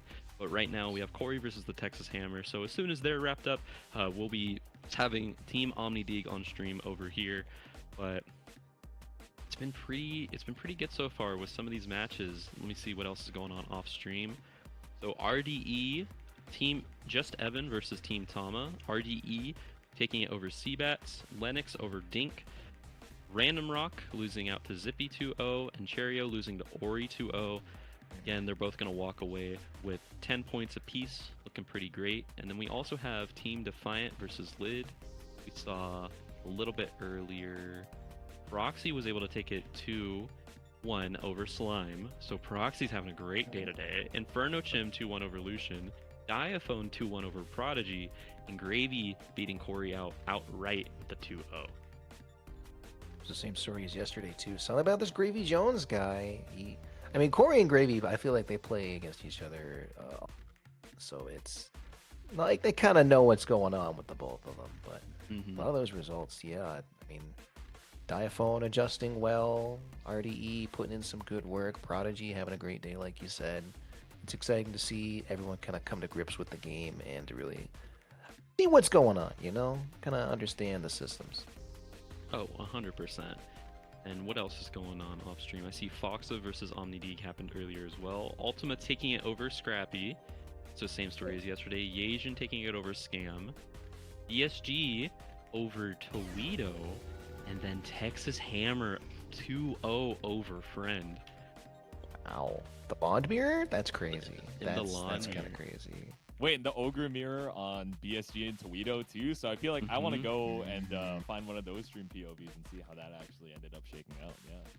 Yeah, and if you guys are at all aware, everybody else is streaming their perspectives as well. Team Fox of Team OmniDeek, every single team has their own perspective. The entire category is just absolutely littered and filled with everyone's POV. So if you're at all interested in getting someone's specific POV, make sure to click on the category, follow the category, and follow all these wonderful players who have decided to participate in this event. Would not happen if it wasn't for them. What we've seen so far, I mean, it's really like Mario's team is the front runner, but these gamers, they're putting in the work and they're making it very close between everyone. So, seeding is gonna go back and forth, I feel like, before the day is over for the finals on the 20th, right? Correct. Next Yeah. week, next Saturday. Yeah. Be sure to tune in for that. But I don't know. What do you guys think? Who is gonna be the winner from today, from what we've seen so far? Like, which team do you think is gonna take it as far as the points are concerned? Dude, Team Mario still looks terrifying. Like, if you guys check over on the score sheet, like, obviously they ended yesterday at the highest amount of points. They're also the first to cross the 3-digit threshold. So they're sitting at a pretty 104 points. And the next closest team is Team Tama at 92. So obviously that's really only a difference of like 2-3 set wins. But they have just been playing out of their minds like super consistently. So they're the team to beat. What are you thinking, Yost? Hey, you have any favorites on your own end? Like any dark horses you want to put forward?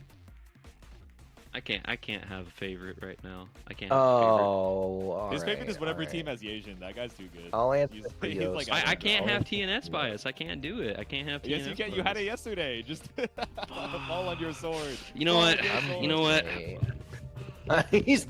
done. Oh, we. He's done. All right, let's put No, the we cat cam on. Let's put the cat cam on. Yeah. Come on. Swap the source. Swap the source. Come on, swap the swords, dog. Put the Get the Nibby cams. Nightmare plush on. Yeah, but Stream's over. Stream's over. Man. That's Goodbye, rough. Fred. Thanks for coming to Grid Break. Thanks for tuning in, everybody. All right. In all seriousness, though, I have an Evo champion bias. Okay, I think Defiance team is going to be the big winner from today. Slime has been killing it. Inferno Chim's on the Ogre and been killing it. Diaphone, as we said earlier, just acclimating super well. He's done so many of these. He's been a competitive gamer for so long. He's been playing so many fighting games. He knows exactly what questions to ask. He knows exactly how to play. Just a very solid layer 1 game plan, and I think Lon facilitates that very well. But what's your opinion, Fumo on the chair? Yeah, Miss Nibby Nightmare, what are your thoughts on the competitive scene of Under Night in Birth 2 as we go into the back half of our round robin number 2? Maybe he's gonna take it because he's Kawaii Desu for real, on God, and his hair is cool, and I need Yost back. I I hear need he Yost makes a back lot of now. money. Yost, come home. So yeah, that'd be awesome. Yost, I'm back. I can't. I had to can't, give you my cat can't. medicine. I had to give my cat medicine, man. Cat Okay, medicine? good. Alright, fair enough. Cat. Alright. We're still hanging out, but no, really, Yost, do you bias aside, like, okay, who's the player that you're rooting for the most? Can we do a player Like specifically at least? one player. One player? One player that I'm rooting player. for the most. Yeah. I'm rooting for OmniDeek, dude. Like I'm gonna be. no, He's I not think. even playing today. Nah, He's not dude, even nah, playing dude. today. Not even his Like- team, just Omni in general. I'm rooting for him to get better internet. That's It's what okay. I'm rooting for. No one has to play against it today. So, that's Man. I think in particular, if there were like a player I were to root for, I would say it's probably someone in the tier 2 area. So someone like a Zippy or a BSG, because I legitimately think that the two of them could come out of this as uni players and they could just compete if they truly wish to. Like I think anybody in the tier 2 could do that if they so please. Like I think Diaphone could 100%. Like even like Prodigy, Toledo, Hubert, Random Rock, like literally any of them. Like what I'm hoping for is like everybody there is having a good time, and of course everybody have a good time. That's why I'm like not playing favorites. As long as people are having fun, that's what matters. But like Zippy is probably one of the better Azumis I've seen, to be honest. Yeah. TBH though, if I had to be biased, one time for real, not that I am, but if I had to be, that Zippy guy is kind of strong. But I feel like skimming through some of these like team threads, I feel like that what tier is he in? Is he tier 2 or tier 1? That Tier 2. The tier 2 threads, like the resource threads from like the the rest of the gamers, so many of them, I think like just about every one of them was like, dude, what do I do against Izumi? This is like the character to beat. But characters we're going to be seeing in just a sec. We got Seabats versus Scrappy Sensei up next.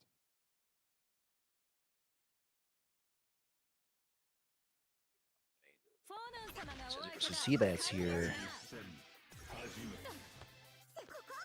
Just very patient route start. Yeah, Seabats trying to make some distance, throw some fireballs. Nothing wrong with that. Ooh, clips with a 3C, goes in.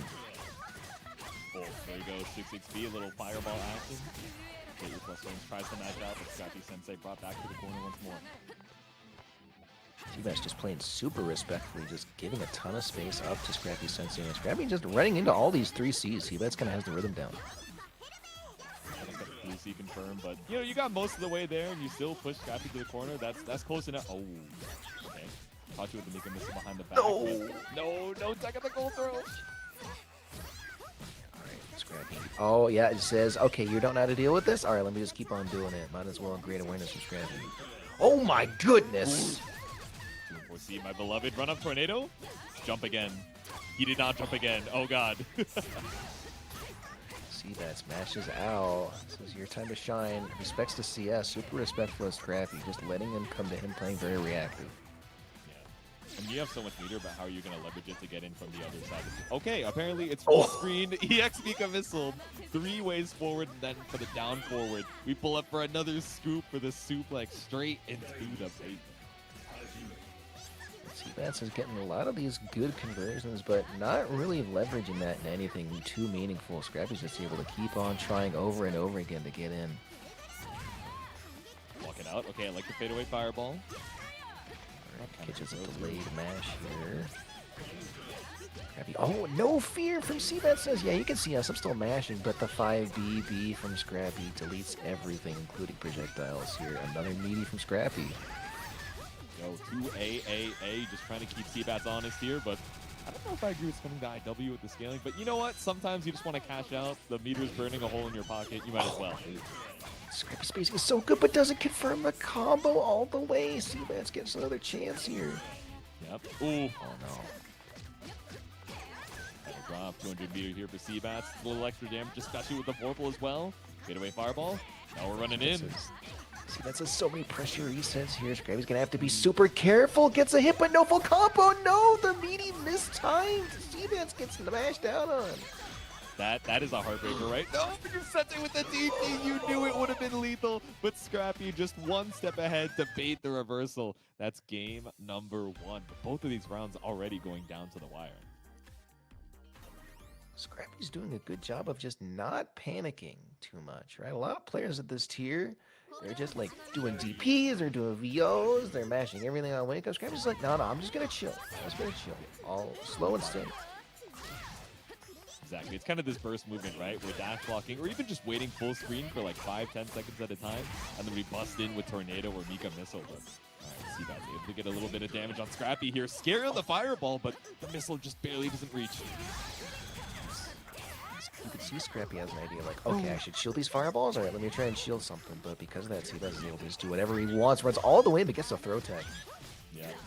Full screen throw. There we go. Okay, technical throw. We're not going to let you get away with it twice, but IC, 5C. One more touch could be kill. Scrappy, 6-6B a whiff. Seabats able to take their turn and get a whiff punish here. Very nice. Yeah, off the fadeaway with fireball. Honestly, I would have mashed there too, but 2A going to work out for Seabats, like you said, and strong round starts going on. The 63B, a little pillar action. Seabats is a pillar man, all right? Yeah. Big fan of that.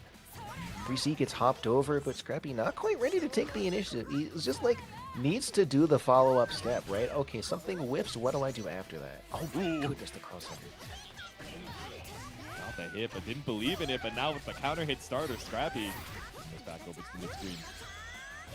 Alright, we've seen it before, spending IW here, all resources, but still has CS available. Okay, Scouts up the jump and actually chases it down with the jump A. Damn, he's good. No! Okay, it didn't work the second time. Yeah, hops over the fireball. Seabats, though, with punishes again. Seabats just playing very patient game, not really comfortable on offense yet. Scrappy probably thinking it was going to connect, but ended up just whipping right in front of Seabat's face all the time in the world to look for the punish. One more hit could tie up the set count. Alright, Seabats. Fireball whiffs, delay tech from Scrappy because of it. Even super respectful again. Oh no, almost! Ooh, no, you were looking for the B fireball. I think that actually would have ended up killing, but once again, just going a little too far on the Mika missile as 2A ties it up 1 apiece. Both these players are like, they're not suffocating in the pressure, but they're waiting for the opponent to make a mistake and acting accordingly. There's definitely spacings they're getting into. They're like, okay, this is where I'm comfy. Let me play around this range. Forward action, dude. We're so ahead on the grid cycle. Look at that Celestial about to come up in a few seconds unless we want to bet it on some shields, but Seabats instead gets counter hit. That's Celestial for Scrappy. Oh, yeah. Seabats, there's no reason for Scrappy to not meaty you there. Following has no meatless reversal, so can eat another combo here. Mika missile as well. Scrappy with 200. Yep. Yeah, spend it on the IW, but we're at the end of the cycle, right? So at least you get a CS to try and escape, but 10% versus basically full. Oh, okay. I'm going to spend it on the EXDP. Now, this is really a matter of how long can you survive. Can you get your 100-meter back? That's better than nothing. Scrappy Sensei just eating these throws for breakfast. That's all right. Blade throw whip. There we go. Deep dash into the assault. So many times we've been seeing the wake up or the meaty 6xp rather to, establish some of that respect. But Scrappy still finds the mash out to put himself on set point. See Scrappy just holding shit like that. They're throwing fireballs. I'm just going to get a ton of meter advantage with this cycle that I get. Scrappy needs to be careful. What a mash. Oh my goodness gracious from Seabats here. Yeah, these fadeaway fireballs and even these like preemptive FFs are getting a little bit scary on the potential whip punish from Scrappy, but still able to make the most of the scramble here. So go for the 2-1-4C, get a clean knockdown. Gonna get the cycle here as well. Maybe 2-8. What? Scrappy has no fear, man. He's like, no, you're not frame trapping me. I'm just gonna mash every time. Exactly. It's like, oh, I can tell you're a little bit nervous. I'm gonna check if this is a real frame trap or not. Oh my god, these 2Bs are crazy from Scrappy, but no full confirm. Just not confident in it. Ooh. I mean, BC's been working out, but now Scrappy just takes to the skies so often. No full confirm off of the hit, but Seabats is one throw away from bringing us the final game, final round. Can you survive the onslaught? No, we get caught up on the 2-1-4. It was a full combo. Scrappy wanted it, but now Seabats is ready. Yep. Okay, now you don't have meter for the IW. Grid broken as Seabats ties up the rounds. Shield's super scary, and Scrappy does get grid broken on that last one. Seabats, again, full screen. Let me just do stuff to you, and you have to come to me. Yeah, again, we're looking for these 3 Cs into the B fireballs, but they're coming out as the B pillars. But either way, it's still, keeping Scrappy kind of committing to this air move and getting swiped out for it. I feel like these 3Bs have happened often enough from Scrappy that they're supposed to be 2Bs, but miss inputs instead, and Seabats gets another hit regardless in the corner. Now we spend the IW. Look at the health advantage right now. So content to just double backdash. You already got the cycle, so you got more time to build that grid back up, but just putting the onus on Scrappy on thinking, how am I going to approach? Yeah, this is rough if you're Scrappy. You do have the cycle and Celestial, sorry, and 200 meter, but Seabats doing a great job of making him second guess. Instantly tech from Scrappy. This is your chance, but no, Seabats just gets away with it. Okay, here we go. Now or never. Okay, clean tech. A little predictable on those 2-1-4 timings. The fireball just barely stops the Mika missile approach as we run up for a throw to finish the job. Seabats seals it out in a close 2-1. I don't know, man. At all. He had all the resources in the world, man. He just didn't know what to use them on. He's like, okay, I'm not comboing you, so I can't IW. What am I supposed to use this meter on? I just don't know. I will say Scrappy already looking a lot better than yesterday. He's looking a little bit more confident. His decision making is really good. His layer 1 is a little bit stronger. Like overall, it's definitely a marked improvement from yesterday. So honestly, no matter what, Scrappy's improving, and that's fire. I love that. I love that so much. Yeah, exactly. It's just finding these opportunities to like leverage using the meter outside of IW as a combo ender, which is safe, right? You know, you're like, okay, if I don't know how to use this meter, let me tack on some extra damage and use my resource, which again, right? We talk so much about how the meter gain in Uni 2 is like, it flows like water. You want to know how to use it in neutral, on defense, etc., etc. But we really only saw it as that combo ender. We saw a little bit of, you know, YOLO EX Mika Missile, but that was from the full screen in a way that maybe it tripped up CVATs the first time, but even Scrappy was like, okay, I should not do that again. Yeah. That was a little scary to send out. Okay, now a little bit of lore on this next set. It is a production versus production battle. We got Michael Dink, Michael Dink of Boston Blue Beat, and then we have TNS's very own Yasian. Oh, we love 60 There's a double perfect the last time these two ran into each other, and the way their set ended off stream yesterday was with Yasian effing through Dink's VO. So there's a little bit of blood on the line. Oh, no. Gets clipped. Now he's trapped in the corner. Is he going to send another DP? No. Very respectful of the Asian already. The 2C, my beloved, instantly goes into the tackle for the full combo extends. It's going to be so much more damage. But these combos are looking solid, man. I played him like day one after the Good Break teams got announced, and it was still pretty close. He was like, dude, when I get my combos down, you are cooked. I'm like, no, I actually believe you. 3.6 already, just sending it with the 2-1-4 that Yasian loves to send out, but perfect spacing from Dink to challenge after. Yeah, Dink's combos are better than mine. Oh, almost gets it with the guard point, but yeah, that is multi-hitting DP anti-air. Uncharted dive kick on wake up, but Yasian puts the kibosh on that, teching back and forth.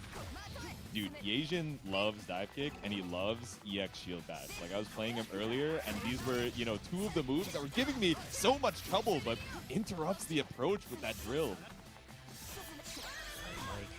Oh no, you should have been more confident, Mike. Oh, tries to wake up 2-360 in the air. Mike, you're assaulting on... You know, Mike, he's a gear player. He's a Slayer player, all right? And that definitely comes through in the gameplay. I'm just saying. Oh, anytime this guy gets the full screen, you're seeing him install with the shield buff, and he's like, I'm sending it. I'm charging up a 2-1-4.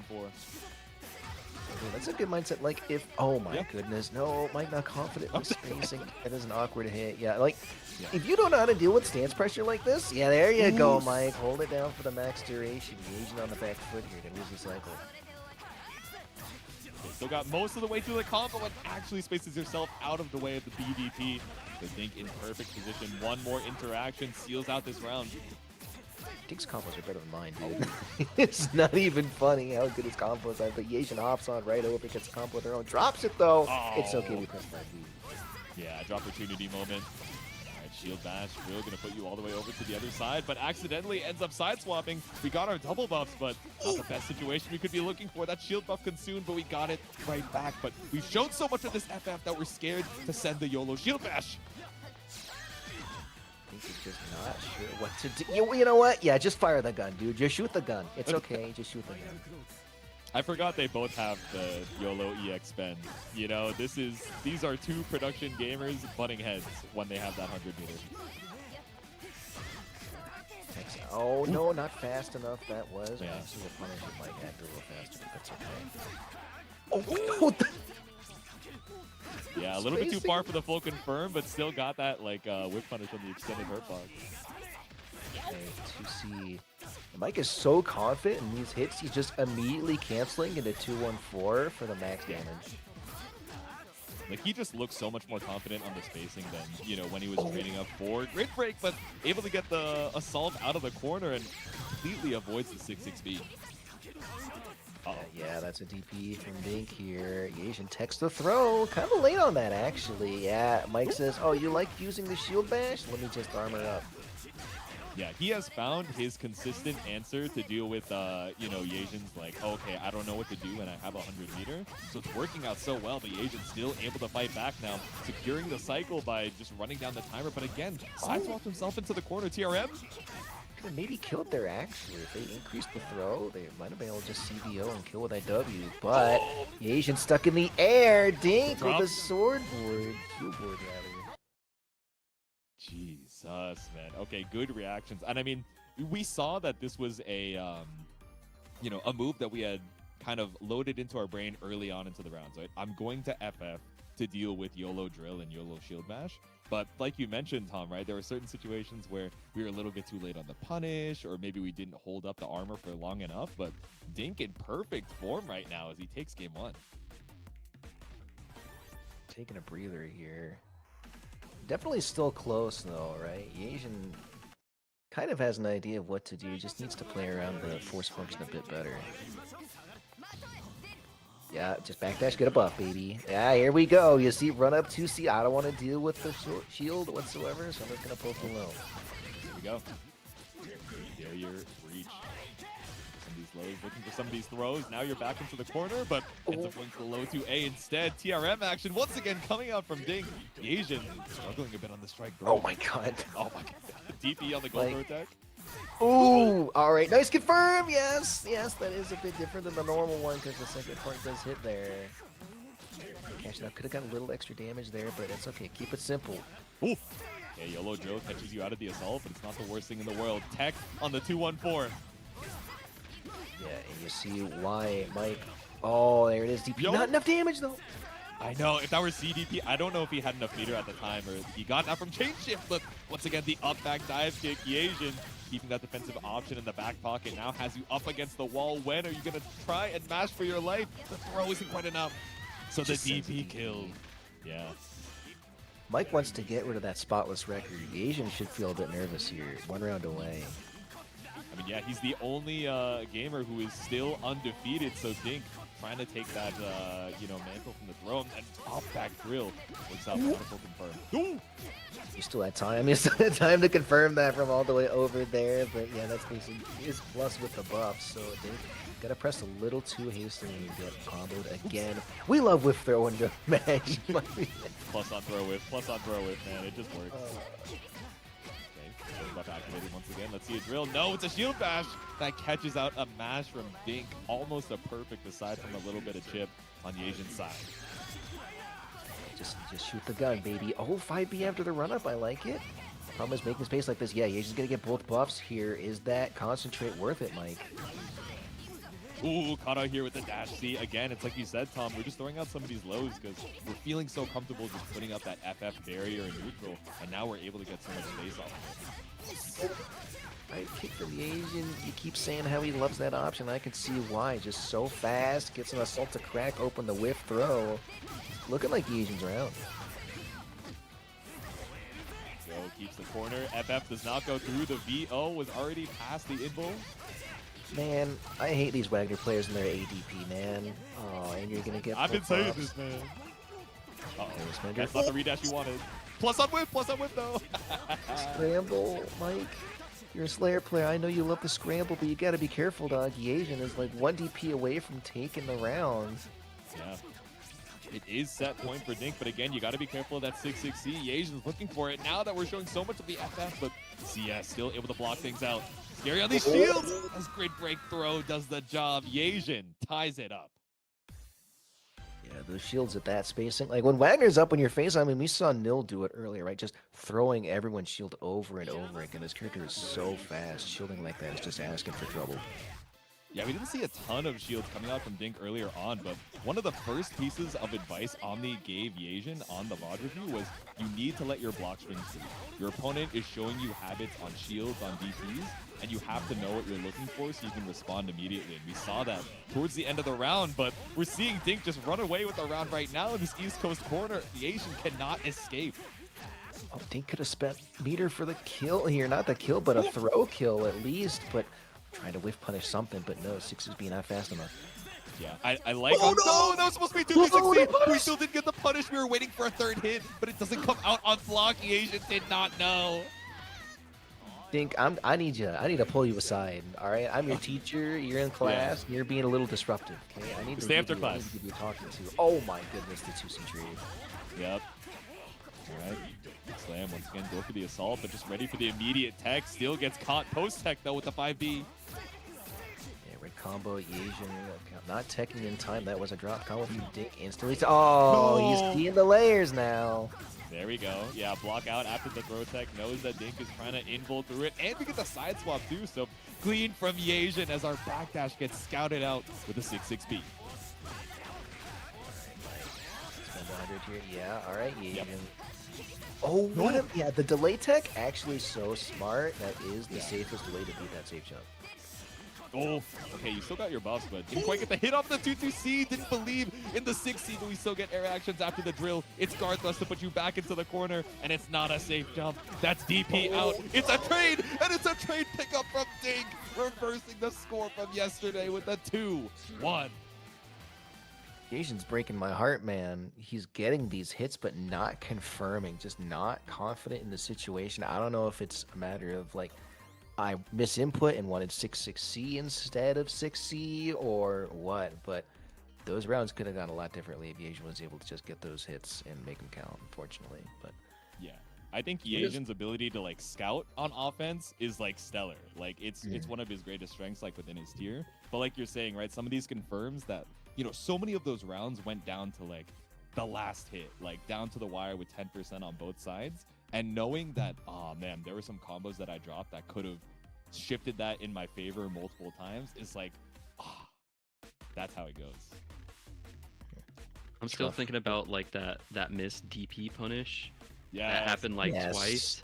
And then he Yes. finally gets to the third time and it drops. I'm like, no, dude. especially off the CDP too, where like it doesn't send out the third hit of like Sarugi's EXDP on block. So he's like, oh, I need to wait so I don't get frame tried by it. And he's like, wait, what happened? What happened? That's something you learn because it happens to you once and then never again. You're like, all right. it's one of Hands the in the air. funniest changes they made to that character was like, yeah, we'll just make it so that the 2 hits come out on block and not the third. And for a good solid week, I got away with murder, man. I think they did that with Lene DPs. They did that with another character, but I forget who. I honestly don't remember. But Yos, what were you saying? I mean, he can bleed. I mean, Yajin can bleed. True. But like that's his first loss. He had a 9-set win streak. He won 9 sets in a row. It was absolutely ridiculous. But the reign has to come to an end. And up next, we're gonna have Toito versus Zippy. I'm looking forward to this one, but I don't know. This Izumi champion. Oh, we're already in there. I'm so sorry. Zippy just taking round 1 with the overhead thing. It was like off screen, man. Like, you know, when you skip chapters, you get the time skip, and they're like, yeah, that character's dead. That character just like is no longer going to be pieces in this manga. But there we go. Toito looking to try and reverse things as fast as we can, making up for lost time with a bomb in the corner. Gotta make Zippy sleep with the fishes here, man. Got a bomb too. Text to throw, but bomb still active. 6B with the CS for the kill here. Toledo firing back with a perfect hit.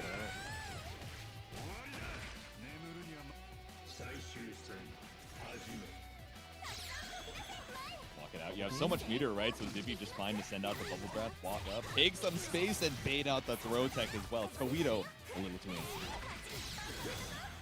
Zippy, more than any other player I've seen so far in this event, is just always cycling their options. Hits the bubble, gets a throw. Toledo's still stuck in this corner. Probably going to eat another setup here. Doesn't have enough to see bubble, so we get a solid knockdown here. CS bubble breath. The play wreck is so good from Zippy Toledo. Okay, could have been worse, but you still take another combo here. Probably another bubble setup too. Oh, this is rough. IW is not going to kill, so like you said, we set up bubble. Oh, we don't set up bubble. We see the red miss, but no DP. And Toledo just hesitated a little too long there. Zip. These players just perfect at each other for 3 rounds in a row. It's insane. We didn't even get to see the first round from Zippy, but I would imagine it probably looked a lot like that third round. Like both of these, you know, gamers, Toledo and Zippy, have clearly like worked out the offensive game plan in terms of, okay, I know what options I'm rotating between and what to scout out in terms of defensive habits.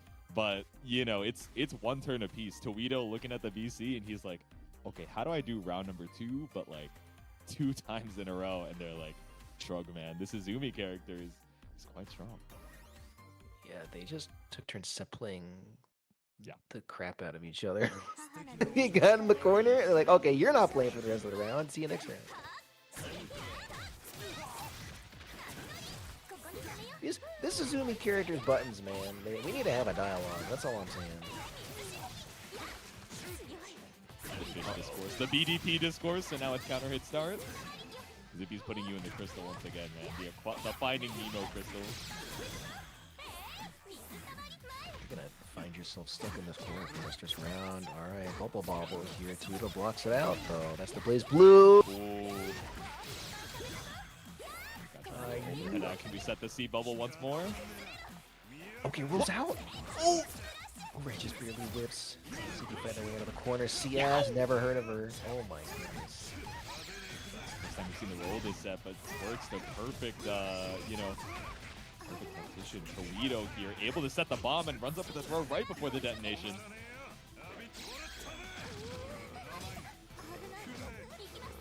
This is now the annoyance phase. Oh! Not the fish, man. Not the fish. Oh no. Zippy smells blood. Zippy's being like Jaws, man. Go, ooh, iron in the water. Fantastic. Exactly. Corner. No meter for C bubble, so just wait it out. Toledo takes his turn.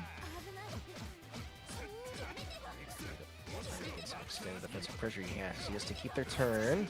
So just hold him down back. Get a shield or 2. Frame trap though. 2-2 PC. Get a bomb set up real quick. Whether it blows action, fine to spend all this meter. For the one turn shenanigans. Once again, tossed up. Oh. Yeah, that's Toledo's rounds. Like to see us get a little extra meter there. Very good awareness from Toledo. Just shy of 100. Yeah, now we waited out, right? You're the one without EX on the round start, so a little bit of respect as the walk back, that delay lariat. Now we set the bomb. That did 3.5 with a bomb set, excuse me? Uh-huh, uh-huh. Oh, alright, yeah, no full combo. Yeah, but no from that resources. overhead. Okay, Zippy, when you gonna see us try to DP, so respectful, just takes their turn back normally, wow. Staggers on the Rekkas. Instantly.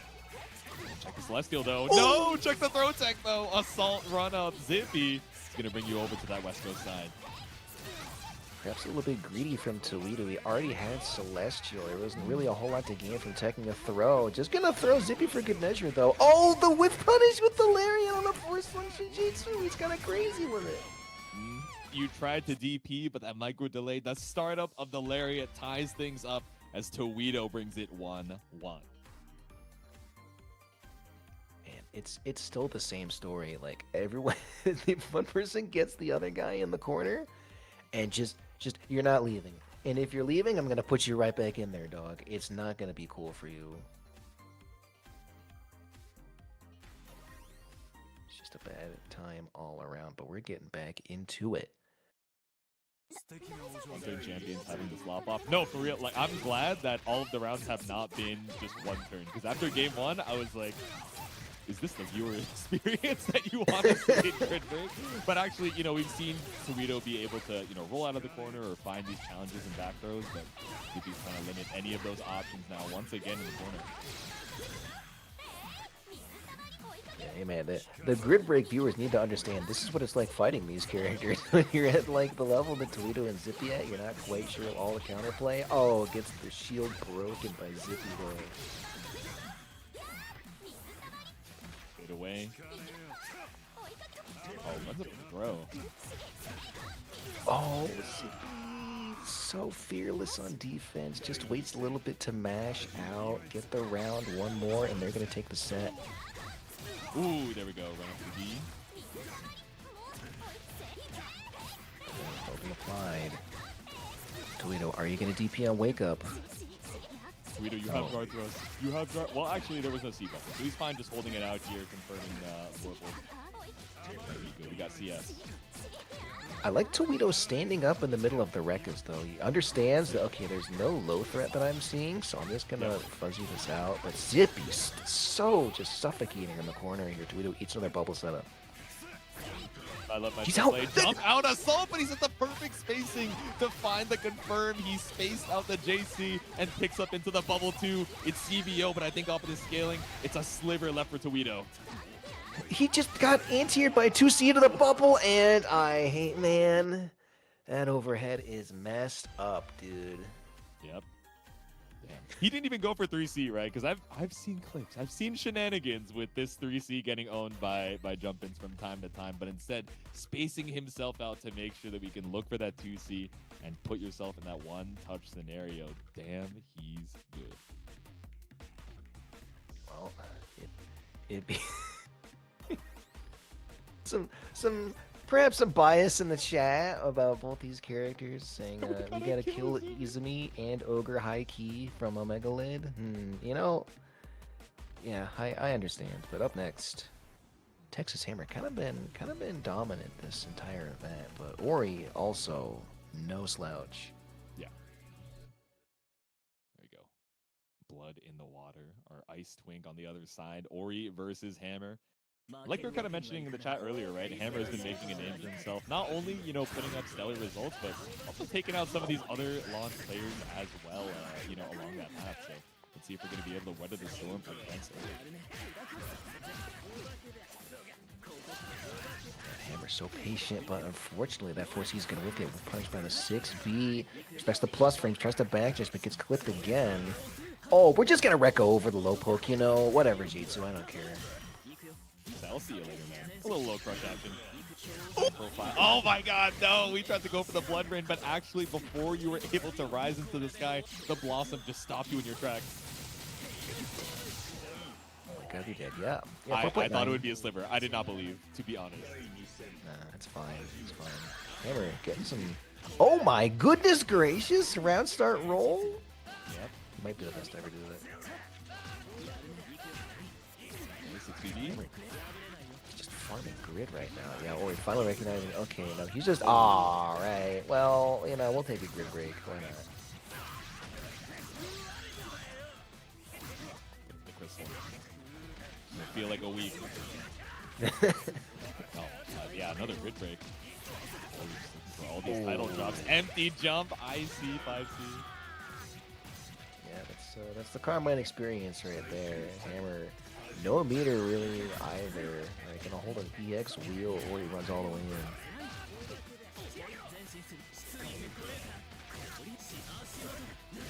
You know, when in doubt, just send it. Just roll a dice and say, this is the Rekka I'm doing right now. And, you know, good chance it'll work out. Do I want to low check you? Do I want to, you know, low crush? Do I want to pull up in CRM? Oh, baits the Fiora Hammer! I think this is going to be the game, actually. As long as you don't drop, you got 200 to keep it simple with the IW. So super for game number 1. You can take a round. You can maybe take a game, but Hammer, he will not go down without a fight, man.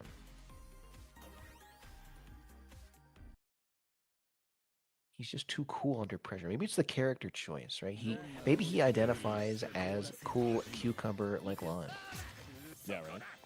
Just big chillin'. Like you said in the round start, so content to let Ori spend a little bit of health and give a little bit of grid, but getting it right back off the grid break. That's 3 for 3 on Ori's side.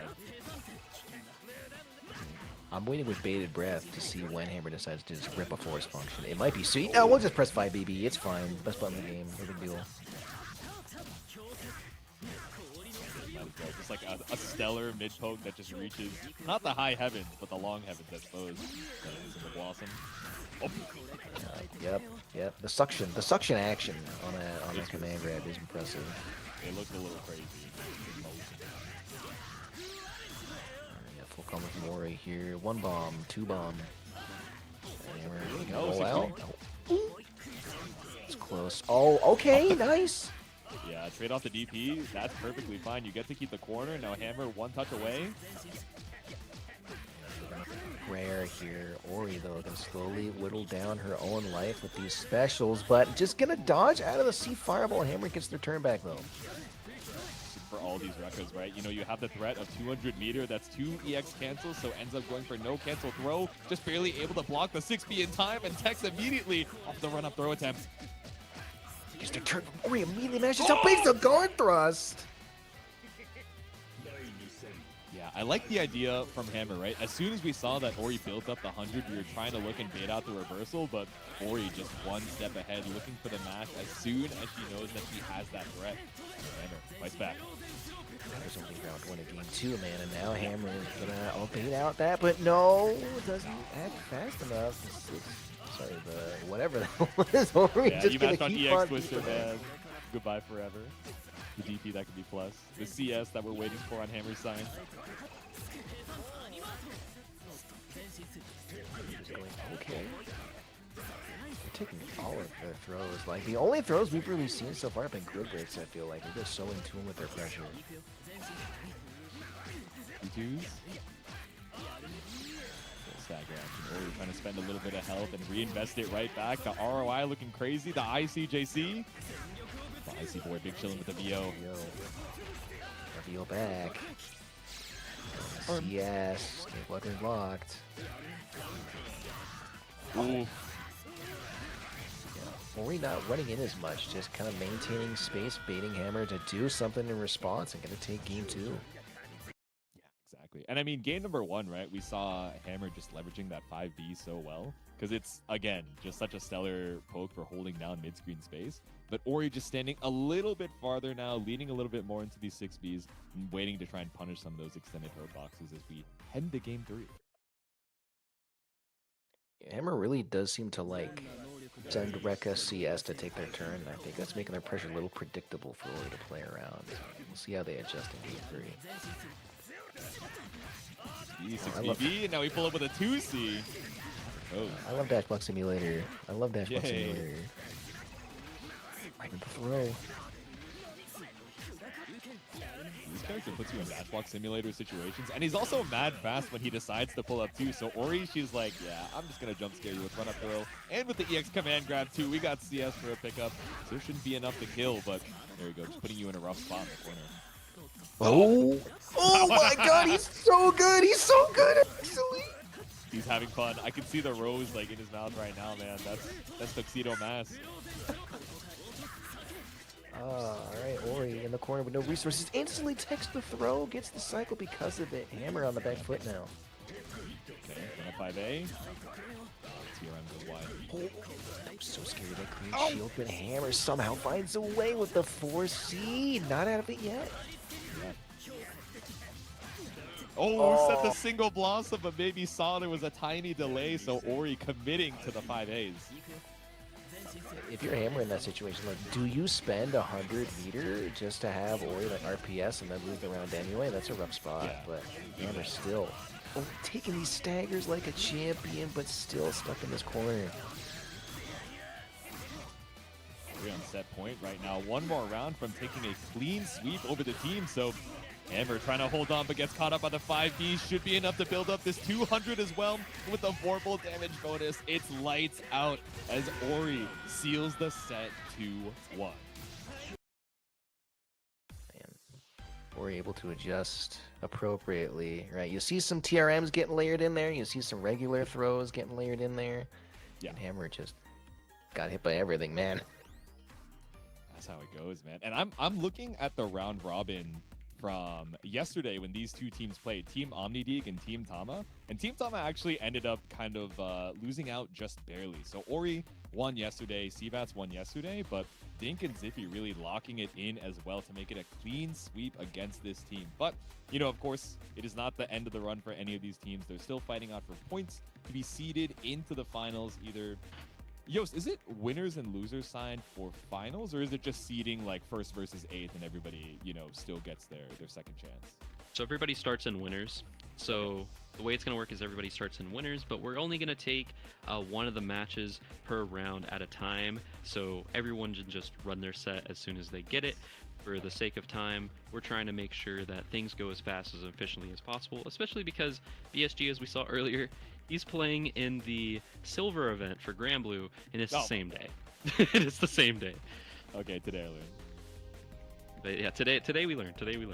But yeah, and that was an amazing team set. Like honestly, that might have been set of the night so far. But we are gonna walk into another one right here. We have Team Defiant versus Team Evan. We're gonna get Slime versus RDE, and I am so excited to see this match. Both of these players have improved so much over the course of the time that they played in this event. It's crazy. Like we said yesterday, RDE was getting training from Rurik, from Cal, every person imaginable. In Slime, he just prays, and he's just the GOAT. He prays and he's the GOAT. It's up you when you're playing Enkidu, man. You're just like, okay, I hope to God that this dash block works out and I can press 5A and take my turn. And you know, I'm putting my life in Kamane's hands. It's all you can do. Yeah, come on, please save us. Like, yeah, I saw yesterday he said GG's to RDE, and RDE was like, "Hey, GG's, man. I'm sorry I put you in that matchup." Yeah. And then Slime's just like, "No, I should have picked the top tier. Good games." And I'm like, "No, dude, you gotta have a little faith, a little belief." But you know, Enkidu going into Yuzu, it's definitely not a matchup you prefer to run into, right? You're looking for an opportunity to, you know, leverage that twister and try and sniper out of the skies, but easier said than done.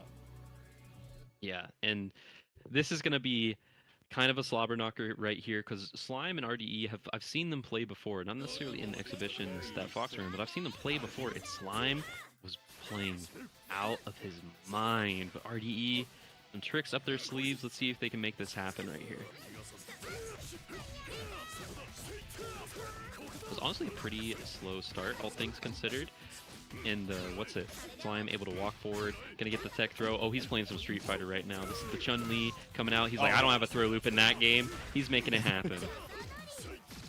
You wanted Street Fighter 6 so bad. Drive rush with the CS. Oh, never mind. Just holding on to it. Cycle goes over to RDE, but doesn't quite find the kill, but does space himself out of the jump forward JC. Okay, Slime.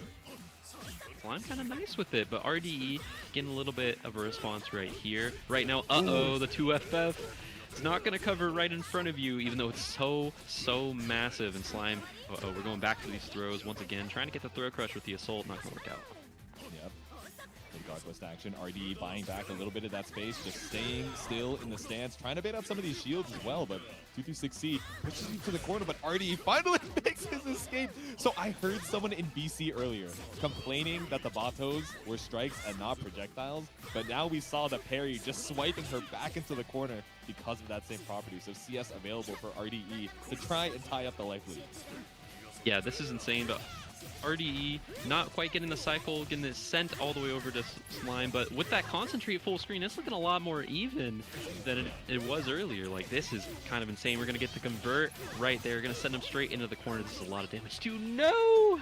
Oh, yeah, you saw the backdash, but Slime, I think, had already committed to the parry. Maybe thought it was the startup of a different move, but finds the counter hit JA, or JB rather, but no confirmed. Yeah, I don't know. That was just an unfortunate situation, but Slime is going to get the pickup off the 2A, straight into the corner, 66C. We're going to spend the IW. We still have Vorpal as well. This is looking pretty good if you're Slime. Oh my god. Wait, he actually locked in. I was scared when I saw the fourth 2A in a row, and I was like, please, Slime, do a simple combo. Do not try and go for a optimal right now. And I saw the confirm into the IW, putting RDE at one touch. I was like, yes, and avoids the EX lead as well, putting game one on the board. Yeah, game one, getting the first hit as well, and then we got that assault over the 2C. Slime's awareness in these situations are honestly really impressive. Like, maybe that's some Street Fighter 6 talking. Like, you have to gap a little bit as Chun-Li or something. I mean, we're seeing parries to try and catch the Batos. We're seeing him just barely spaced out of, you know, how RDE is trying to bust out of pressure, whether it's jump forward into a JC or, you know, just retracting his hurt box a tiny amount to try and find these whiff punishes that RDE is having a hard time defending against. The way these two are interacting within the grid war as well is really cool. You saw them concentrate full screen, and then Slime moving forward, getting the first hit and winning the cycle anyways, and now here we are. It's in such a good situation for him. RDE is just kind of suffocated in this corner. Ooh. Yeah, just goes for TK dive kick, maybe trying to bait out a throw tech, but nothing to be found on RDE. Masked on the plus frames, and now after the stump, RDE looking for an opportunity to strike, and the 2A finds the escape, but you still need 3 more good hits to bring this round back. Oh no! Yes! Oh my god! It's just such a weird situation there with such a scramble there. RDE is gonna get away unscathed somehow, and then no! They're trying to do the metered parry. That's not gonna work at that range. This is so ugly. Almost 30, like 25 seconds left on the clock. Oh, okay. Slime was trying to find a funny way of ending the round, you know, full screen into the parry and kill, but just a little bit too far. Says, let me make my way in. But does get caught up in a 2C on RDE. Crucial drop though. Yeah, RDE starting this round with a little bit in their favor. Not going to quite pick up from the counter hit there. Are we going to get more? Nope. He's just going to decide to go for the pressure. And then the FF here from Slime. That's so much damage. Yeah, I mean, utilization of the FF, I think, was one of the biggest, like, main pieces of advice that he got from Defi going into day number 2. And even when he first got it, he was like, oh, I don't know, I just can't find the opportunity to do it. But clearly has practiced a good amount, and now is just sniping RDE out of the skies, where normally I think he just felt so comfy swiping out with the Vatos. Oh man, and then we have the CS situation on the backdash, calling out the 2A. It's looking lights out for RDE, and Slime Big Money is gonna take it 2-0.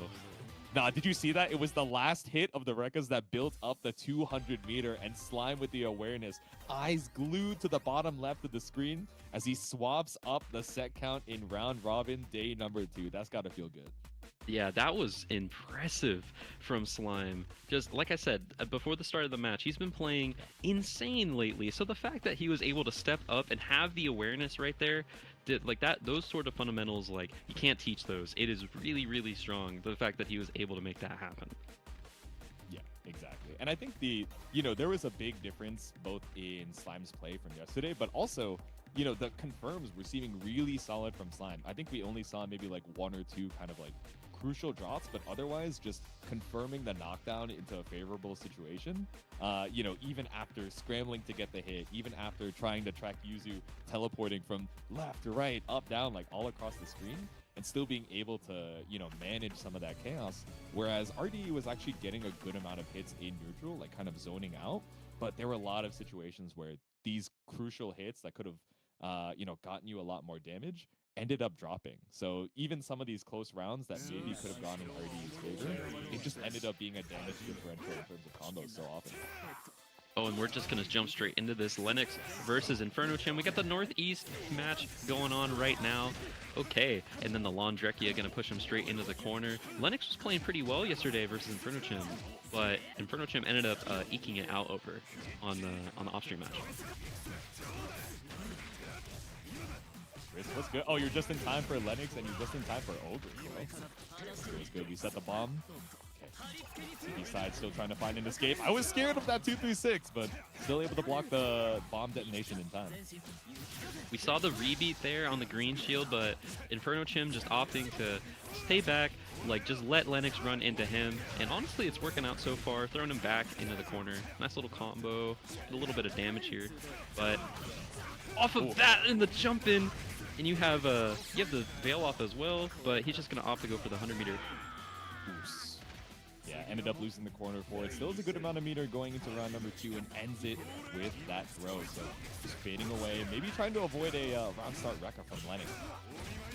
Yeah, perhaps. But we see Inferno Chim pushing him back over here. Not gonna go for any mix here. Oh no, that was a weird 6B there.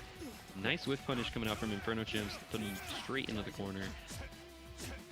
Oh no, you needed the stand shield there to try and challenge afterwards, but Lennox just not reacting in time to the screen freeze. Lennox fighting out of the corner here, like with the J3B and the C Fireball, I really respect what he was going for, but Inferno Chim, honestly a little bit too strong, a little bit too suffocating with this Ogre, and then you're done for. That's game 1 in Inferno Chim. Pretty clean with it as well. All right, let's see. Lennox taking a deep breath at the rematch, thinking, all right, that first game, a bit of a shutout. How do we not run into Inferno Chim, right? Because I think in terms of range, of course, we have the Lariat, we have the Fireballs and FF to try and poke out from Ogre, but, you know, we talk about Lawn 5BB so often, but walks back and ends up getting caught at a low record. Yeah, and then like these round starts are just going so well in Inferno Chim's favor. Lennox just almost isn't ready for them, but I like this mash out from Lennox, able to not quite get the confirm, but sending him mid-screen will take that as reward. Yeah, these drops are crucial, right? And the 5C just not quite going to reach with that 2D tipper spacing, but now it will off of the whip low Rekka. So, all right, Lennox finally getting something started here. Sets up the EX Blossom and is still able to secure cycle. Yeah, and then we're going to get the low right there near the end of the Blossom. But, oh no, the 4C is whiff. You're a little bit too close. Sometimes that happens. We're going to get thrown back into the corner there. Nice from Inferno Chim. This pressure, the 6C. Oh no, dude. Inferno Chim is going to get the kill here after the CS into the super. That's so unlucky. Set point for Inferno Chim. Go. Jump forward JC this time. Inferno Chim, again, just dominating on the round starts. Has conditioned so much of that respect to the fadeaways already that felt so comfy just jumping in with your own JC. Yeah, and we see right here, like, Inferno Chim is just playing with confidence right now. Just the like the fully charged. Oh no! I'm getting hit by this too. Lennox is looking like me. No! I don't even blame him. And Inferno Chim is going to close it out with the perfect, the 2-0. But what a strong start coming out for Team Defi. Bro, I really thought you were about to say, I don't even play this game. I was like, Yost, do not. Don't you dare. He's going to clip that. He's going to be like, I just think it was insane that these commentators are so disrespectful. I thought this was a community celebrating tournament, and I just think the quality of the comms has truly hurt my feelings. Nah, Lennox will get over it. I'm sure he's going to lock in for, you know, for finals, especially, you know, there's friend who was, you know, not on the same team if I'm not mistaken, but is still so kind of like willing to give advice and just wants to like bring up the rest of the lawn bros in general. You know, but just locking in some of those confirms where it's like, okay, we got our 1 in a million chance of escaping Ogre pressure in the corner, but we're dropping the 6-6B or we're not bringing them over to the other side. So you're really not making the most out of it. And I think, like you pointed out, Yost, the round starts just ended up, you know, one-turning Lennox every single time. So, you know, maybe going into the lab and just thinking, okay, what are my options here to safely, if not win round start outright, like just push Inferno Chim to the corner, because so many times it was bringing us over to that West Coast side. Yeah, it's just as simple as that. Like, I really do think that if Lennox had a better realization on his round start, he would have got it. But enough about that. We're moving on to a different Laundrecchia. We got Random Rock 16 versus Diaphone. The Skullgirls versus the Variety right here. Trying to dash block off the rip, but Diaphone is going to get that first hit. Oh, what a conversion starting off from Random Rock. Okay. Come back into the corner. Not enough meter for the websets, but oh, never mind. We just barely got it, but you know, towards the end of the combo. Either way, we're fine with a little rebeat action. But we're fine with a 5BB to challenge out. Yeah, and Diaphone is going to get this combo right here. Dude, I said it before, I'll say it again, Diaphone's combos are so much better than mine, and no! We got the 4CC with the grid break. I was expecting the combo from there, but it's such a weird situation if you're not used to it, and Diaphone gonna get the chain shift. One of the big things that Diaphone was like reviewing in between day 1 and day 2 was the opportunities for drop combos you could have killed with the IW, but you know, we're gonna say that we greeded out to hold on to the 200, which, you know, I can understand with the light reach. Yeah, I'm gonna say there was a little bit of greed there. We're going for the Ice Cold Rain, and then we got the low crush with the fully charged C-Rekka. You're a little bit familiar with that, J2, but it's okay. We're trying to go for the 4CC. We're going for the 4CC, going one more time, keeping it pushing. Dude, the amount of times Yost has like high profiled my 2C with C-Rekka, like, there's a lot of video evidence, I'm not gonna lie, but caught out here with the A-Rekka. Now for Diaphone with the purple damage bonus, you get a little CS for that extra meter, but it still wasn't enough to IW. Oh no, and then we're gonna let the flower do the job. So unfortunate, Diaphone taking a very rapid game 1. Random Rock was able to win this first cycle in the first game, and he had like a pretty solid conversion, had Diaphone stuck in the corner, but the defensive habits aren't fully there for Random Rock, but his combo game is like not bad. Yeah. I think Diaphone is doing a really good job of like showing annoying and unique things to deal with in neutral between 5BB and between the low crush of C Rekka in ways that Random Rock, you know, is throwing out 2Bs and 2Cs and just doesn't feel confident about playing that keep out against Diaphone. But clean block on the 4CC and does it again with 4C low Rekka and is still able to escape. Okay, keep him stuck in the corner.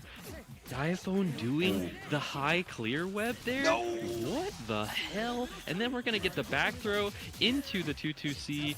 This is really, really annoying. If you're Random Rock here and oh no, you're grid broken. This is going to be so much damage right here. Are we going to get the freeze? Yes, we are. 4CC. Flower back up. Try again. Yeah, I mean, my heart is breaking for Random Rock, right? You had a couple assault starters, but went for the 5B when I think maybe a 5A would have stabilized that. Now you trade with the A Rekka as Diaphone puts himself on set point.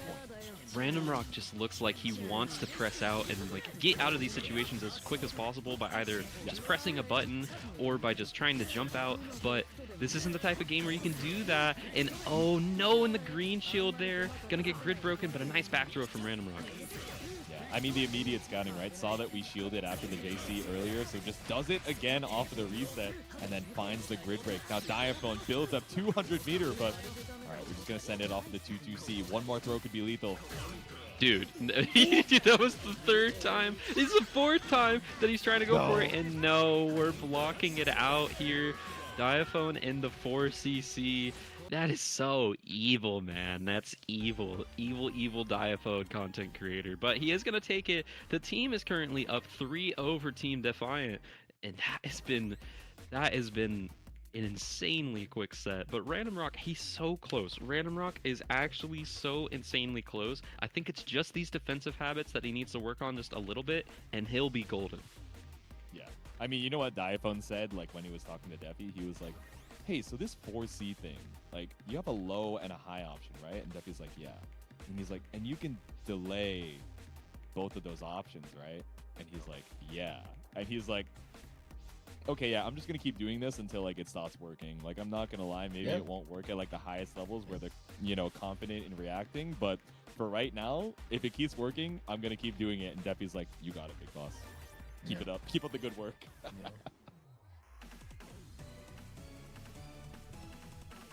Yeah, but we're going to walk straight into Cherio versus Corey. Cherio, Mr. Strive Chamber himself versus Corey. Corey on the Kuon, looking to make this happen. But Cherio is a little scary. Like, he's about to power up, hit that Ultra Instinct, but Corey with this first little combo here, she's about to win the cycle as well. This palette is sick, by the way. I'm just thinking about the color course here. All right, Corey off to a strong start, like you said. Throw attack from Cherio, tries to advance afterwards, but after the dash up, Corey stops you in your tracks with 2D. Okay, gonna get the concentrate there, but the what was that vacuum off of the FF? Looking straight like Kirby. What is going on right now? Cherio with this pressure, keeping the delays a little bit. I like the tech from Corey though. These dive kicks are a little dastardly.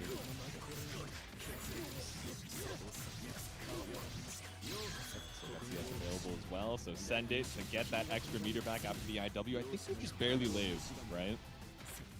Okay, still got a little bit of the sliver. Hold on to the float. Puts himself back into the corner. Cherio needs 2 good hits. Ooh. The B flash kick does the job. First round to Corey.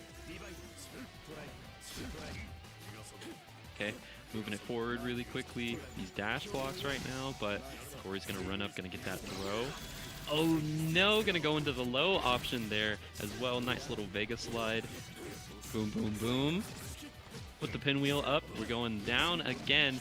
Keeping it straight locked down. Cherio not really sure how to get out of the situation.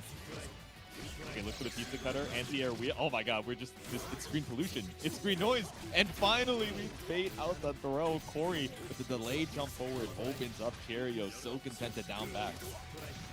Ooh, float back 2B.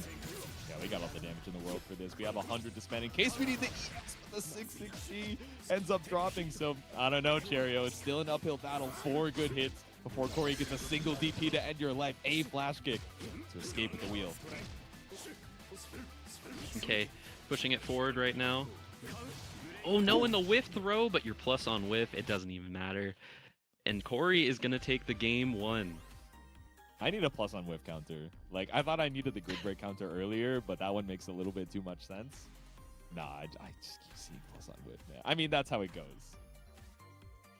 Yeah, that's just the nature of the beast, the moral of the story, perhaps. Yeah. But Corey and Cheerio wants to take a little bit. He wants to take a second after that game, and honestly, like, I don't blame them. I would too, but just taking a little bit of a breather here.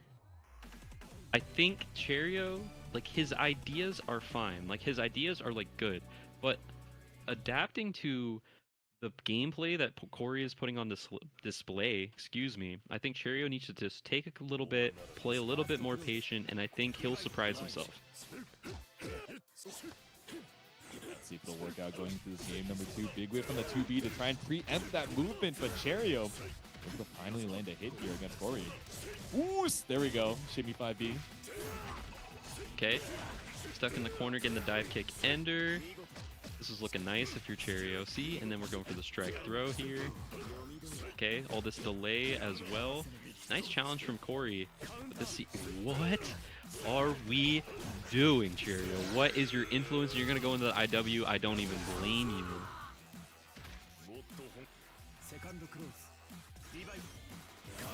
Okay, trying to get the parry, but we're gonna get crushed right here. Nice conversion coming out from Corey, sending him straight into the West Coast corner. Oh no, not gonna quite catch out on the overhead. Cheerio blocking it out.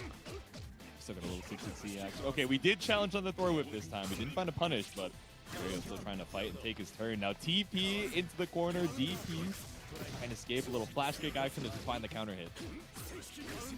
Okay. Oos. Oos. Corey working on a perfect. Holy moly. Holy stuck. moly. Keeping him stuck in the corner. Pizza cutter coming out.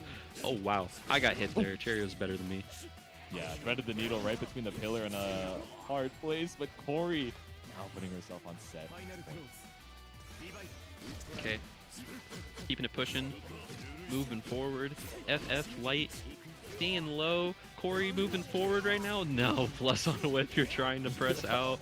Where have we seen this before? Corey working on a little bit of a double perfect right now. Little float mix, but ends up going for empty top mid. Get away. Oh no, but doesn't get caught up by the pillar. Cheerio waiting his turn and now finds the punish on the way back down. Okay, and he's gonna keep the cycle here as well. This is pretty good if you're Cheerio. Oh no, and then the spacing trap. Corey trying to press out, but Cheerio playing a little bit too smart in this scenario. Exactly. You saw that micro walk back to secure the counter hit. Now Corey playing a little bit more patient now. Got out the B flash kick. Laser TP. Oh, in no way, no way, and we're not gonna quite convert off of that. It's such an awkward situation. We're gonna get the run-up throw. Corey putting the pinwheel out. No, I saw it. They're expecting a reversal, but backs up off of the green shield. Yeah, I wasn't quite ready for it. You're looking for that EX flash. Way off of the TP. We're getting the golden throw, seeing the yellow rubber bands. No, not another run-up throw of your own. The forward dash after the tech situation. Cheerio is a maniac. He wants to get out of this game now. Exactly. All right. Flash kick so far away on the other side of the screen. Double pillar. Had the EX just in case we needed it. But Corey is going to seal out the clean sweep for the rest of the team. Okay, okay. That was a team-wide 2-0 on the behalf of Team Defiant. That was clinical. That was as clinical as you could possibly get it. There might have been a couple rounds lost here or there, but that was ridiculous, quite frankly. The way that everyone was able to play there was insane. And Corey got some points on the board. Shout out to Corey, but Slime, Inferno Chim Diphone, they're not any slouches either. Getting coached by the Evo champ does that to you. Yeah. Damn, it really was 2 O's across the board. That's a clean 15 points and nothing on the side of Team Just Evan. And I know Team Defiant, right, maybe didn't quite perform as well as they would have liked to yesterday, so definitely locked it in with a few key pieces of advice, and they're going on a tear in day 2. Yeah, it's been, quite frankly, ridiculous. But What's ridiculous is this next set that we're about to see, Team Omnideeg versus Team Mario. Both of them have been performing out of their minds today, but they're too busy playing other sets right now. Mario's playing versus Team Foxov, and Team Omnideeg is playing versus Team Redblade. So for right now, we're going to cut to a short break while we get these players situated and we get these matches finished up. So we'll be right back, 5 to 10 minutes. Please stick around. Bye.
Welcome back, everybody, to Grid Break Day 2. It is me, Yost, and I'm here with the real Tom Clancy and J2. We're about to jump into our very next team set, which is going to be Team OmniDig versus Team Mario. We've had some crazy matches that we just went through. Tom, tell us about what we've seen so far.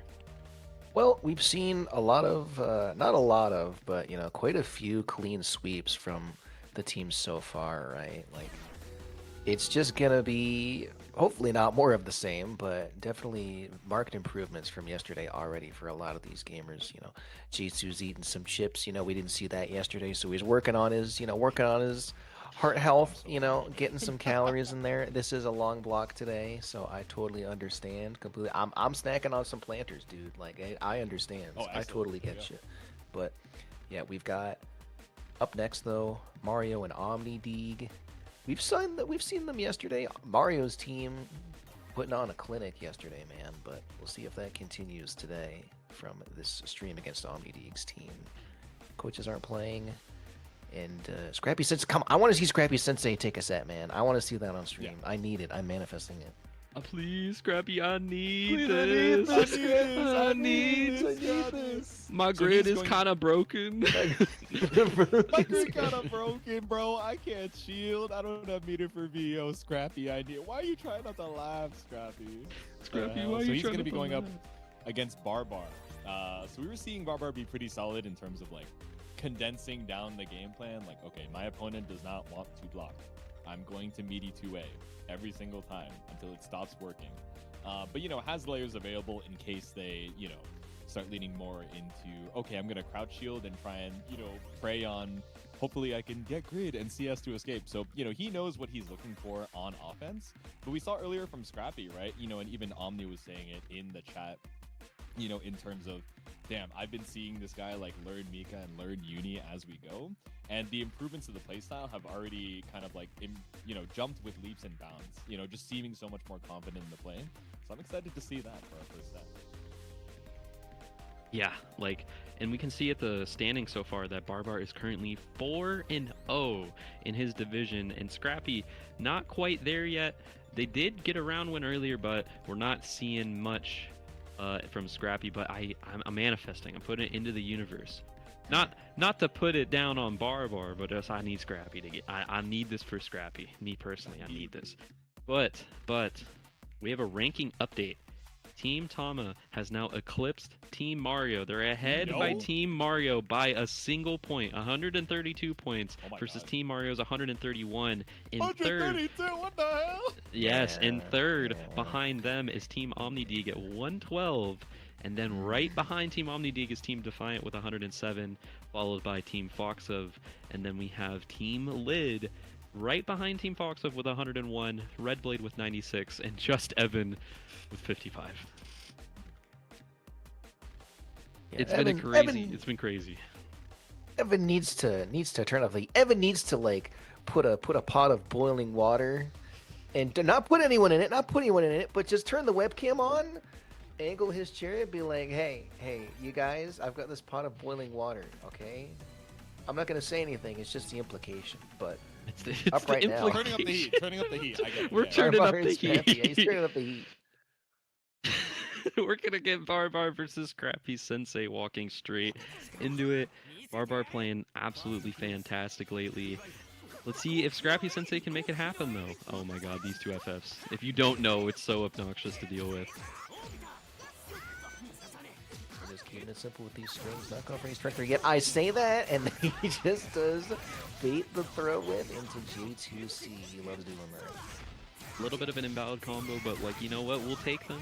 We'll take it regardless. We're gonna get the 2-2-X, keeping them stuck in the corner. Oh no, with the pogo as well. Nice crush coming out from Barbar. So much damage. Bring it back all the way coast to coast, other corner. No. Oh, you could have killed off that, but wasn't confident in the distance. Just tries to save it with a fireball, but it's okay. We DP for the round. Really good positioning coming out from Barbar there. Gonna get the chain shift into the DP. Oh my goodness, nice command throw from Scrappy. Gonna get the grid break. Nice little title drop there, but this is looking Scrappy in the gameplay right now. Not gonna quite finish any of the combos. This Barbar guy just forward text mid-screen and presses 2A. Like, yeah, this is gonna hit. Oh man, you hate to see it if you're Barbar, but Scrappy getting the cycle because of that. Oh Never no, mind. the green shield 10 years later, he's still in block stun, gonna get the throw from Barbar stuck in the corner. Oh my god. That's one way to beat the Pogo. Great job from Scrappy. Wow, Scrappy's just like, nah, you're not gonna see us here. I'm gonna 6 speed time. Oh my god, I was so terrified there off of the green shield, but Barbar just going for the assault instead. I feel like sometimes Barbar is like locked in, zeroed in on the shield. They're like, yeah, I'm gonna grid break you here. Other times he's not even looking for it, but he is definitely gonna look to cash out for some damage in this corner combo here. Scrappy Sensei does have 100 meter to gamble with though. It seems like Scrappy off that interaction wasn't ready for the 3B after the 5B there, and then the assault in from Barbar. This is nasty. This is dastardly. You're gonna get the 6-6C, CBO, give me the Pogo, give me the IW. First game goes to Barbar. Yeah, Barbar with a perfect as well. Scrappy not really able to do much of anything on that second round, but I'm seeing the vision. They're understanding. Okay, Barbar doesn't really know what to do about my 214C. Seems to have a couple of options that lose to 6-6B, but Scrappy on defense, it's looking rough. Yeah, on defense, it's not really like the unawareness of the decisions that he has to make. It seems like he's just trying to hope for a blue shield, and if he gets it, awesome. If not, he gets green shield and he gets grid broken. It seems like that type of situation happens a lot of the time, but Barbar is just knows how to take advantage. Even if he's not necessarily punishing him for the green shield, he's gonna make him feel bad in other ways. Yeah, he's gonna like call him short. Like, oh, do you even lift, bro? What the, You know, what the hell? What the hell? are those gauntlets made of paper mache, right? Like, Something like that. Sitting on a, he's like, he's like, you got a cardboard sword, man. Like, yeah. who even are you, dude? How much glue did you eat, and how much glue did you actually use to make it, huh? That's what I Now, want to know. now we're bullying Scrappy, man. He's Barbar. getting stuck in this corner. He's getting harassed by Barbar with the pogo stick. And then the 2As are going to open him up, keeping him stuck down in lockdown. Barbar has all the resources in the world here. Just to confirm the situation. No immediate, but oh no, that's the he doesn't know how to confirm that. That's all right. Scrappy, you have one more chance. Nika missile out the corner. He's using it as like a pseudo air dash. He's like, I need out. I need to get out. But Barbar sitting on the set point. Scrappy. Oh no, he's blocking the FF there, but not gonna quite. I'm terrified. I'm terrified. That was scary. Oh, tries to. I think that was Mika missile, but no, the fireball clips just in time. Barbar drops the combo. Oh my god, no! Like I was saying earlier, he's just hope and pray and dreams on these blue shields, but this is looking ugly. Is he gonna go for the CVO here once again? Pogo into IW? This is not gonna kill, but you're stuck in a horrible situation, blocking the lows to 2As. We back up. I believe in Scrappy though. I believe in Scrappy. Okay, yeah, that fire. Oh! Barbar's just like, yeah, I'll just chuck a fireball at you. It's fine. I'll perfect. It's all right. Barbar's playing Marco right now. He's just standing up. He's going, Koken. like honestly, standing under timer there is the way to go. But really good set coming out here from Barbar. But damn, Scrappy is so close. He's so close, man. But too little, too late. Right now, we're gonna walk into some Yasian versus Fumiko. The now humbled Wagner player who was undefeated up until earlier today against the returning clear Phonon player in Fumiko. The World Warrior, as you stated earlier, right? Been in a ton of slams, been around the block a few times, right? Knows what's up. So we'll have to see how this goes. I think Yasian is just going to press J2C a lot, and it's on Fumi to know how to deal with it. That's my read. Honestly, I would say that Fumi would know how to deal with it only because her coach is Mario. And, like, she's had familiarity with ST before in the past when, like, you saw Wagner just owning that game. But here we are going to walk into the Wagner versus Phonon. Like, I'm pretty confident that this is going to be a closer set than people might think. They went 2-1 yesterday. Okay. Yasian just going in. Oh yeah, tries to do an empty jump throw, but Yasian ready for it. Okay. Gonna get the dive with the sword buff. Stuck into the corner again. This is a little ugly. Crouching Yajin with the assault here. Looking a little undesirable right now for Fumi. No meter. Great shield takes their turn back. Very nice awareness. Oh, the DP whips completely. This is crazy for Fumiko. And gonna get the cycle as well. Yeah, Fumi keeping this pretty straight right now. I'm liking this gameplay. And keep in mind, like, Fumi wasn't really able to practice at all this week, and she's still performing, still knows the counterplay there. He does like doing backdash buff apply a lot, so Fumiko placing that option a lot. Okay. I'm just gonna do something over it. That's fine. Oh my god. Taco from home, but we're getting the punish on the shield bash. And that's gonna be the first round for Yajin. Yeah, this is a little bit of like Wagner doing Wagner things, but we get the install immediately from Fumi here. Fumi definitely knows what's going on, right? I'm gonna make you come to me and play reactively. Pillar again. He's policing that airspace. Problem is Yajin gonna get a buff here. I really like just taking your time with the concentrate while Yajin is just greeting for the buffs and ending up getting the cycle here from Fumi. Oh. Whoa! I can only imagine that had to have been a little bit of a misinput. Gonna take the chain shift here on Fumi's side, seeing that she's not gonna win the cycle. What is that anti-air, man? 2-1-4C from Yajin has just been a menace this weekend. Aura farming DP, like honestly too true. We're gonna get a little bit more damage from Fumi. A little slowed down game here as well.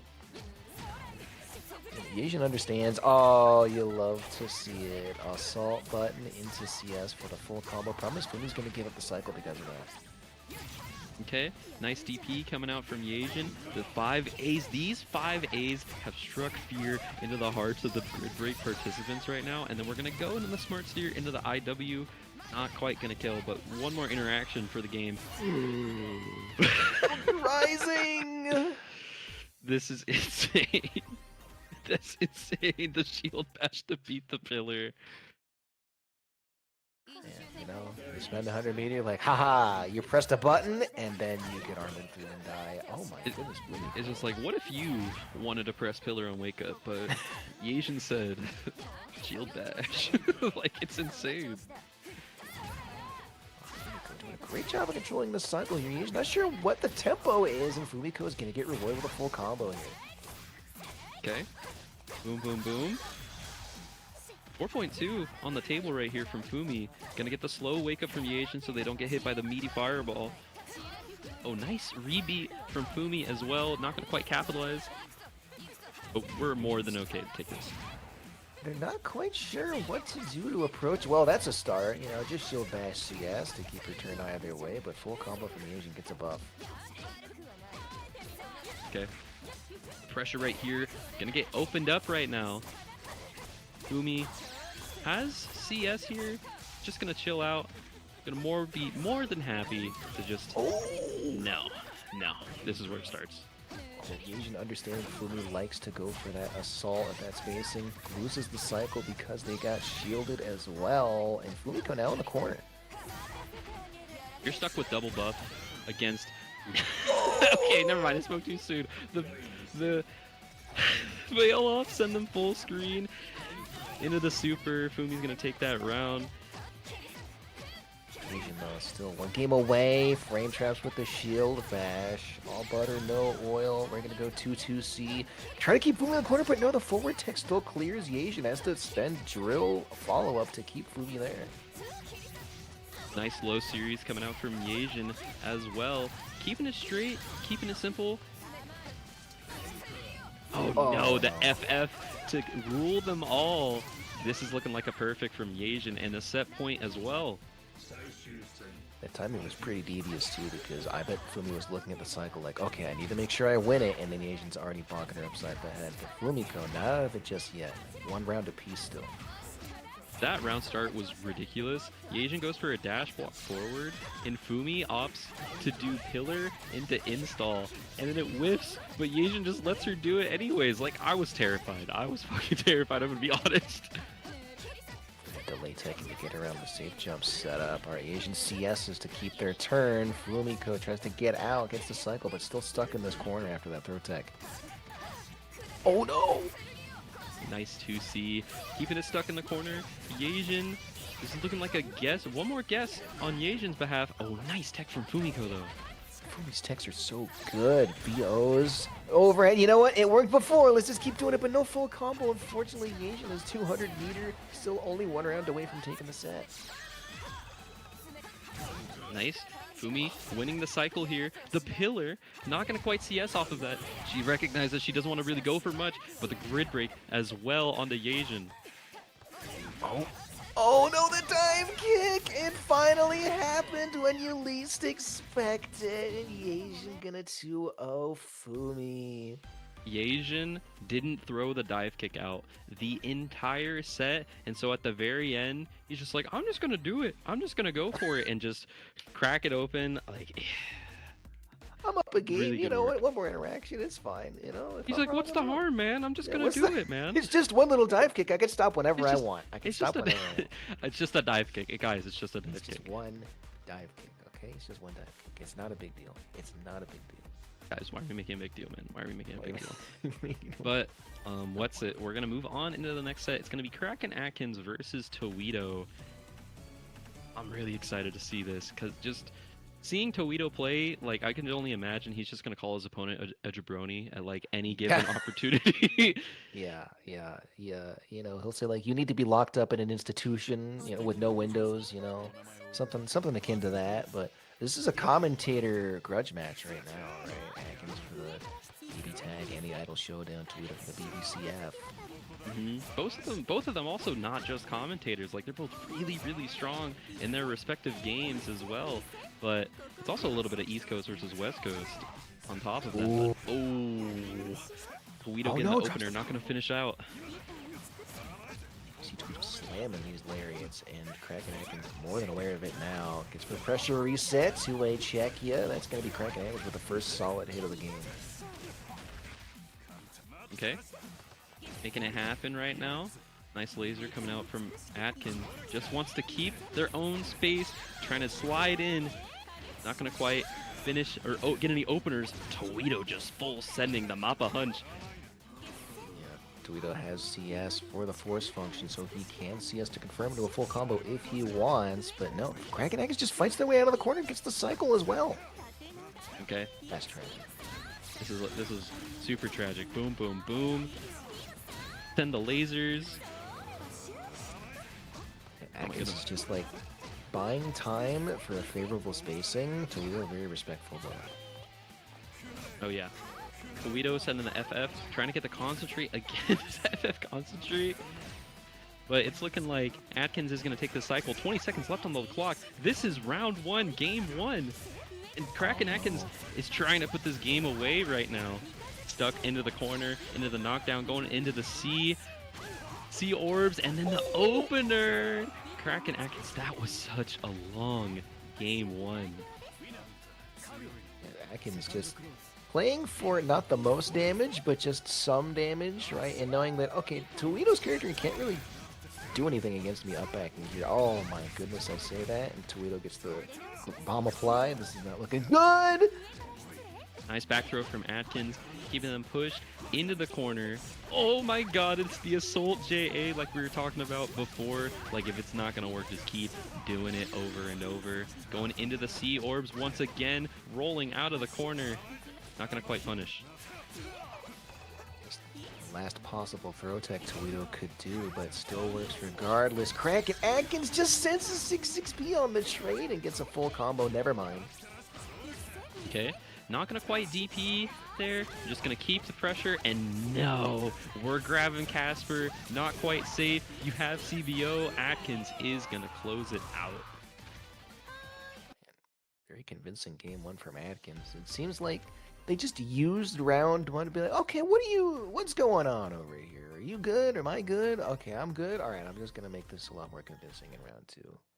Yeah, but Atkins, super strong performance here. Toledo though, I have seen Toledo just pull a rabbit out of a hat and just play like an absolute madman. but he's more than happy to just play full screen with these FFs. But Kaguya's like, yo man, I got a laser. Like that, like why are you being Gambit right now? The Vorpal tie? Vorpal tie? This scenario? So crazy. Alright, yeah, Tweet a lot more confident with letting a DP rip now. No, rolls out of the corner on Wake Up. Atkins is going almost full screen, but you know what? 2-1-4 ACS, my beloved. Toledo slides right in for a full combo and bomb application. Oh wow, the 2C to chase the backdash, but we're not going to confirm off of it. Oh no, he doesn't know about the bomb. Tries to get out, and Toledo's going to take that round. That was the first CDP we've seen from Atkins, but it makes sense if he... Yeah, that goes all the way to the top of the screen. Toledo chases down Atkins on their Wake Up. Gonna get another... No, not a bomb. No, dude. No, dude. Like they held hands there for a second. Like that was cute. Like that was cute. Good for you guys. But Atkins is gonna shake it off. He's gonna be like, hey, it's not you, it's me. He's gonna look. He did not cycle. just assault on the run up and then have it whiff. Just like, okay, let's go back to our corners here. He's just like, you know what? We'll go back. We'll go back. Yes, he's really trying to hairstyle bait out an option, but Atkins says third time's the charm. I'm gonna CDP on your next jump in here. Okay. Again, just throwing the card. It's like here's my number. Like like throwing the card. Like it's all good. Nice. Oh my. I like the lariat. Conversion here, bomb set. Atkins, I was gonna be like, are you gonna? You are insane, actually. Atkins is a maniac. In the combo. Like on Wake Up, I'm gonna JA Rising on Wake Up in the middle of the screen. Like, I don't know. This is. But Toledo is gonna take it. I'm at a loss for words right now, but it's looking pretty even between the two of them. I think honestly, Toledo has made the adaptations that he needs to. I think it's just a matter of Atkins playing stable. Yeah, like they're very much interested in taking as little risks as possible. Atkins just going full screen, Toledo throwing a card every so often, and Toledo up close seems to be more dominant. But at the very end, Atkins is gonna take this Vorpal, gonna pop the CS, not gonna quite get much from it, and then the roll out into the punish. Really good awareness coming out from Atkins here. Oh no, Toledo has found the answer. Oh my goodness, that throw tech. You know Toledo's a Blaze Blue player because the throw tech window in that game is very long, so he's like getting it at the very last moment on these windows. Oh, a throw away from Atkins, Toledo pounces immediately. Celestial achieved. And it just came at the worst time. You had the Celestial pop and then the grid break as well. Not gonna quite get the full conversion, but it's all good here. Atkins, 3.8, so much damage. Nice DP on Wake Up. Toledo gonna take it. Oh, the low option as well. This is gonna be a round close from Toledo on set point. We love multi-hitting lows, don't we, folks? We love it. We love it. We love it. Yeah. Oh, no. And then the overhead option this time. Bomb on your chest. Bomb has been planted. Oh, rolls. We're not ready for a backdash from Kraken. Atkins, the lariat once again. Toledo's timing is so good on all of these. Oh my god. Okay. Smart steer ender. What's the mix here? No, I think he tried to block that out, but at the very last second just gave up. Atkins just delaying long enough, gets the cycle. That was so scary for both these players. Could have gone either way, but no, the grid shield. break!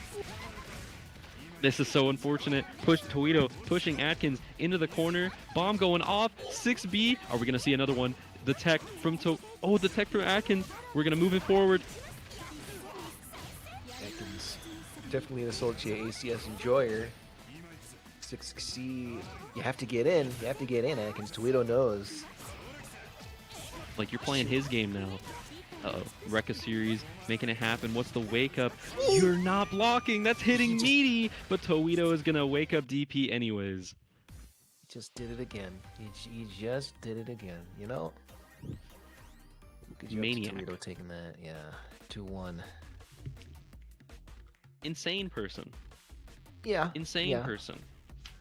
I mean, you have to be a little deranged to play a character like Bullet for as long as Toledo has in Blaze Blue, because that character is not good. Taking a little bit of a vacation, playing a competent character in the Ogre, and definitely putting his team back on the map here. Good stuff. Okay, and then up next we are going to get Texas Hammer versus Nil. Stepping up to the plate. Honestly, we saw Hammer play really impressive before. And apparently this set was really close yesterday. I don't think we were able to get the chance to see it. But I'm really excited to see what's going to come next from these two. Because Nil, I think, just beat Friend as well. And Hammer was also able to beat Friend a little bit ago, if I recall correctly. So they both have like a little bit of a chip on their shoulder in this scenario, I think. Yeah, Hammer's definitely the more tenured player, I'd say, but Nil came out of nowhere, as far as I'm aware, and just started killing people left and right, so it might not matter. That's a Squish Slayer, dude. Mm-hmm. But we're gonna walk into the set. Nil versus Texas Hammer. Hammer, the Central Florida hero right now. And then I'm liking this round start. Dude, already he's trying to bait throws? He's trying to climb up to layer 5 when we're on layer 0. I respect it, though. Hammer has a very particular way of playing the risk-reward in this matchup, right? Like, you want to cash out for as much damage as possible against this character, because she will do the same to you. Counter hit throw from Hammer here. Nil on the corner. Yeah, doesn't DP. Not sure that's a safe jump or not. Uh-oh. We're getting the TRM there as well. Oh, and then the bait again right there. Hammer does not matter. He said, I'm going to get you one day. I'm going to get you with this shimmy. Okay, Frozen Vine. We're going to get into the safe jump right now. Nice. This is freeze again. This is looking pretty dominant for Hammer. Gonna win the next cycle as well, so he's gonna get it. Well, you are insane, Nil, but that's why you're here and I'm there. Why is he there and they're over here and we're over there? We're out here. here and there. I sure am glad I'm not in the cafeteria. He's in there. He's in the crystal. He's in there and we're out here. Oh no, the shield as well, and Nil is gonna take it. You're dead? Yeah, you're dead. Super. Dominant first round for Hammer, right up until that one throw into the corner from Nil. Actually crazy. Nil just sent that. He said, I don't care. I'm throwing you into the corner. You're gonna get hit by it. It's fine. Oh my god, and the assault, like the very, very tip of the aerial, just hitting him. You see that 5C2? That was immaculate spacing from Nil. Hammer is still stuck in this corner. Gets the cycle though. In this little bit of a burn. Burn, baby, burn. Stuck in the corner. This green shield, that's terrifying. Yeah, Nil just doused him with antifreeze, dude. Like, that's crazy. Dude. Hammer with these throw baits. He's not quite able to capitalize off of it, but nice DP coming out from Nil. Uh-oh, 2A starter. Yeah, this is a throw away from death at best if you're a Hammer here. Just since, Dude. It's highly likely that was supposed to be a VOS, but because he was at the orange health threshold, he got IWX instead. Bye-bye, Hammer. Bye-bye, Hammer. Bye-bye, That was really funny. That was really, really funny. Hammer taking a little bit of a time to take a deep breath, recompose, be like, okay, guys, what did I do wrong there? Because I got fried. What the hell? I got fried. Like, Got okay, fried. where do I fix this? What do I gotta fix here? Guy did me like some Golden Corral shrimp, dude. Like, what the hell happened? I think I should shimmy a third time. And then What is press Omni IPV. telling Hammer right now? Like, I what is wonder. he I wonder. Dude, He's like, you gotta start shaking ass, dude. Dude, You gotta lock start in, shaking dude. ass, Lock dude. in. Dude, What the hell, lock man? a little in, too dude. honest, but- Yo, look at the shield. Look at the shield. You gotta lock in, dude. That's what he's saying. I believe it. I don't doubt it for a second. That's what's going on. Hammer says, "Oh, gotcha. He was able to He knows translate how to- all of that. Yeah, he can speak Floridian fluently. I've seen it. The Texas, the the Florida hammer. Is this what's The happening? Florida hammer, yeah, absolutely. Okay, nice shield there coming out from Nil. Gonna get the punish here. Hammer, want the more Rekka slot. Mila's RPSing super well around these Rekkas though. Alright, trust to blow up. Just the 5A. We love on Drinky 5A. Oh no, tries to do. that sucks. That sucks. Yeah, this is bad. This is bad if you're Hammer. Okay, Nil keeping him stuck into the corner right now, trying to go for the bait option. Hammer does it straight back. What? Are we gonna shield that? Not quite. Right, yeah, Nil's plus enough to just press 2A there. Oh, TRM attempted. It will succeed. And then this is set point for Nil. It was just late on the window there. I don't know. That like didn't have the same effect as it usually does. But Hammer gets a throw. Let's go! Hammer through him. Yeah! Hammer through him. Hammer through him. Oh, Hammer matched out successfully. Let's go. Okay. We're gonna get a little bit of a freeze here. Not quite gonna get the flower. They're teching forward off of there. And dude, these mashes from Nil are just too strong. Oh, takes out of the corner though. Nil not able to end the combo. You see Hammer right over the 6B with the C Rekka. Great stuff from Hammer. Gonna clean up the life total and then some. Okay, gonna go for the safe jump option here. Again, we're gonna freeze, get the chain shift. Give me some grid as well. Hammer gonna take that round back. They wanna get the points for their team. Yeah, if nothing else, don't get too low, right? Mhm. Stone. He takes it. See, I'm so respectful of Nil. He says, man, you're RPSing really well. I'm just going to not do anything. Get CS, but at what cost? Nil puts her Hammer in the corner. Okay, gonna get the nice throw from Nil right now. Hammer stuck in the corner. That was like the max range guard thrust.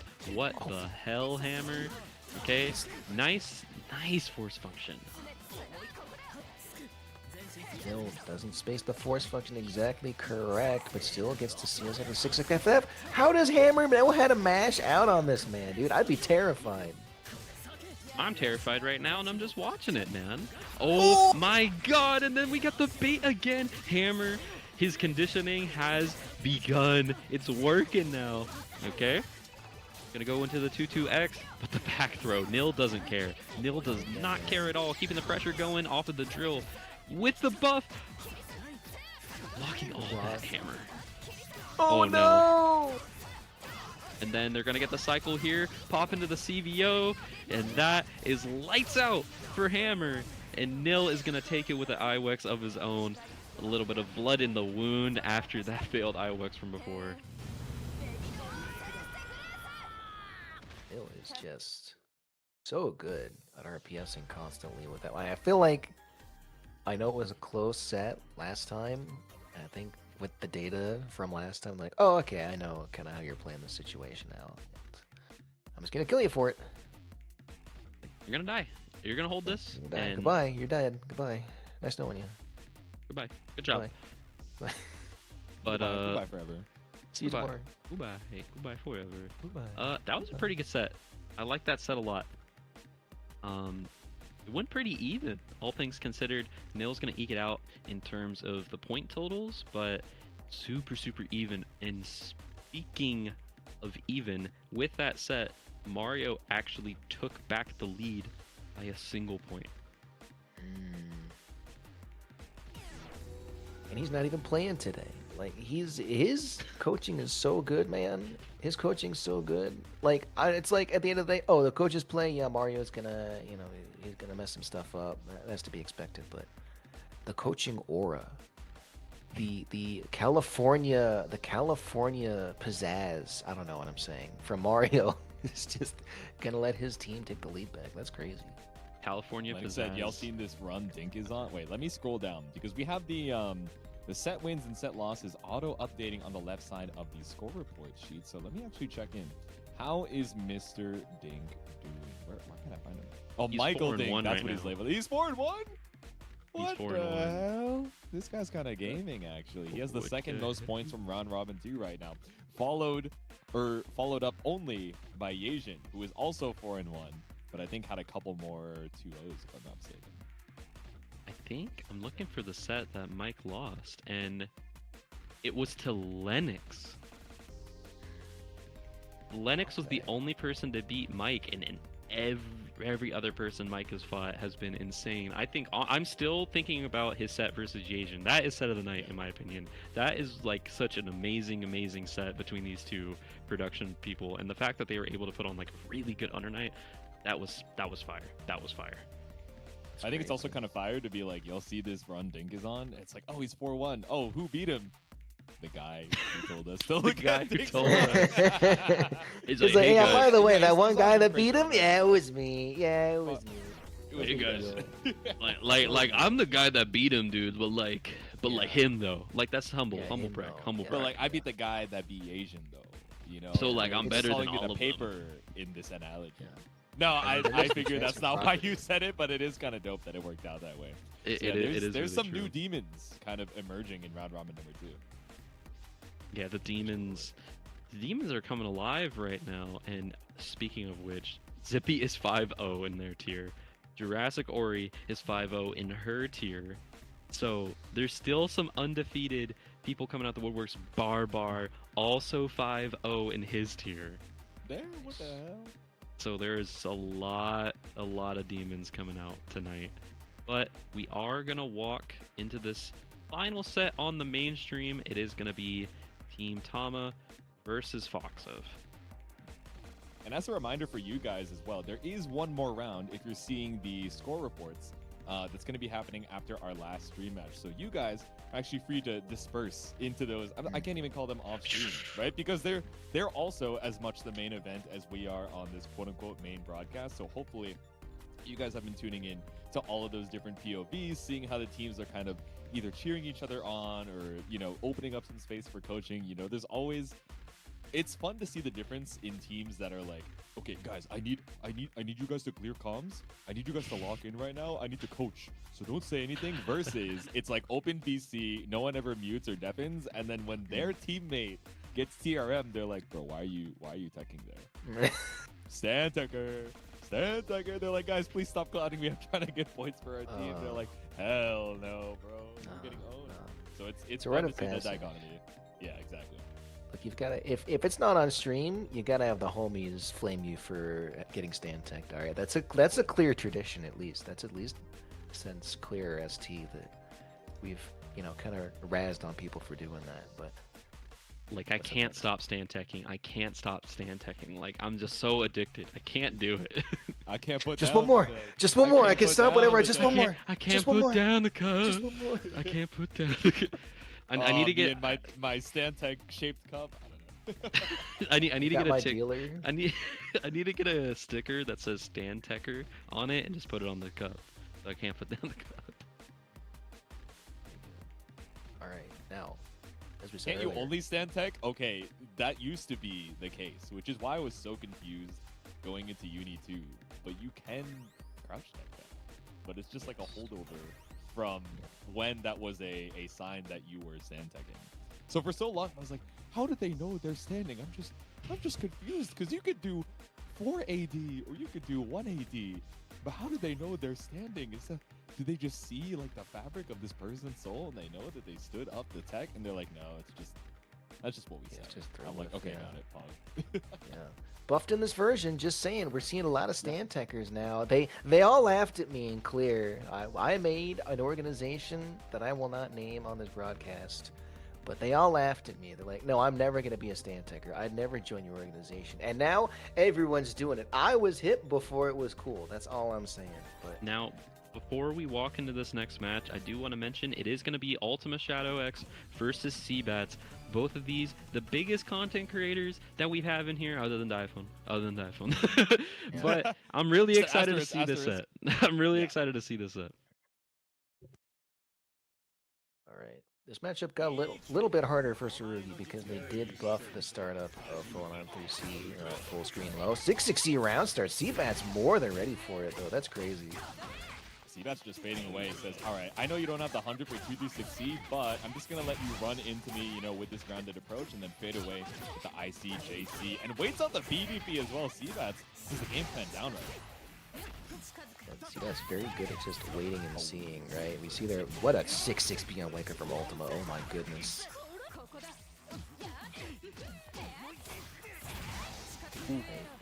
with the 5C.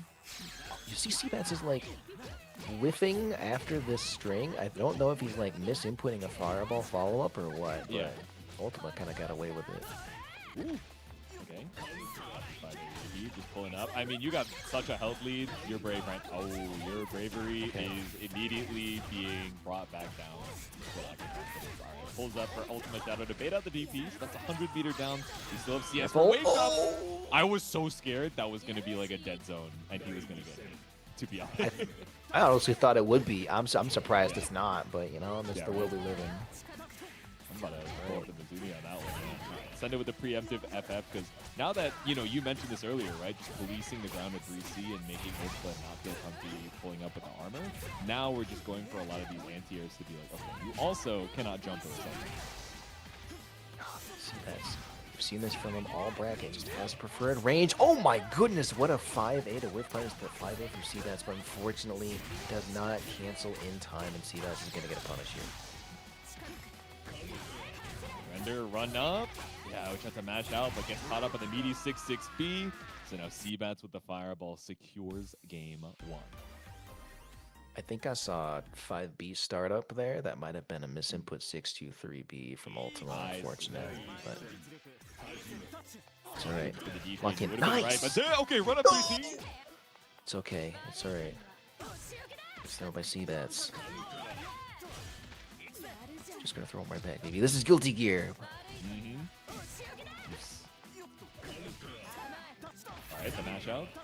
Full faith in the 2A, and even after the drop, it's okay. The second hit of your dash B ends up anti-air. Oh no, Seabats was not ready for that to auto-correct.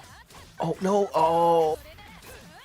I think they just didn't block in time. They might have tried to cancel the 236C, but they didn't do it quite fast enough. And Seabats gets another punish here. Oh, tried to fade away fireball, but ends up getting to do it regardless. So far away. Ultimate Shadow gotta, you know, bet his life on this approach. Still a decent amount of health there. Yeah, Seabats is just like, they have the spacing. This is my happy place. This is my happy spacing. Do not cross this zone. Focus. Oh, they almost had it. Didn't quite get the ICJC, but still pulled up to run, strike, throw, and put yourself on set point. Ultima has so much meter. Yes, you already knew his 2d60 off the run strike. Oh, reliable. Nothing beats that. Oh, doesn't block low for the full duration of that. Seabats gets clipped. Ultima has them in the corner now. This is, if any round, this is theirs. Yeah, that was a solid confirm too, getting all the damage that you need off that. 200 meters still available, but of course you're trying to save at least a little bit going into that second round. Seabats able to contest and mash out. Ultima still has CS though. You see that full screen run? He was like, nah, I gotta get out of here, bro. No, the whip of the 6-6B. Okay, still got CS. There it is. Nice. All right. Ends up the round. Still a good amount, so 226C is still a threat on the round start. But believed in the respect. Seabats didn't even go for the up back this time. Instead, just waiting it out as Ultima runs up to try and look for an anti-air. Yeah, I like the idea, but Ultima just wasn't quite ready. What a 236C. Ultima fires the gun, and the gun lands clean. Seabats, no CS available either. Damn, I love the idea, right? Rebeat to try and scout out a green shield. We're just a little bit too late to get the grid break, but the idea is there. Seabats tries to just jump on Wake Up, probably expecting Ultima to respect the IW option, but no, Ultima just holding steady. I'm good, man. Ooh, okay, the deep dash into the FF right before you're in Seabats 5B range. Should kill. Nice, just barely. All right, looking a lot better in that game number 2. You know, game number 1, we were like, okay, how am I going to navigate? I'm getting stopped by 3C. When I try and jump and I assault, I'm getting caught up by FF. Like, I don't know how to get in. But game 2 not only locked in like your approach to make your way in, leveraging that 226C so well, but also the combos are doing work. Yeah, Ultima doing a good job of not doing 2-3-6C at like the obvious timings. What a great assault over the 3C too. It just has a bead for when Seabass is going to try to use it. Oh no. Yeah, that's like on the gold throw there. 2-1-4, gonna get you a clean start, but still able to find the up back JC for Seabass. Seabass burns 100 here. Ultima not even bothering to CS, just wakes up with a throw. Doesn't get the full combo here. That is an airborne hit. Gets a throw though. A throw.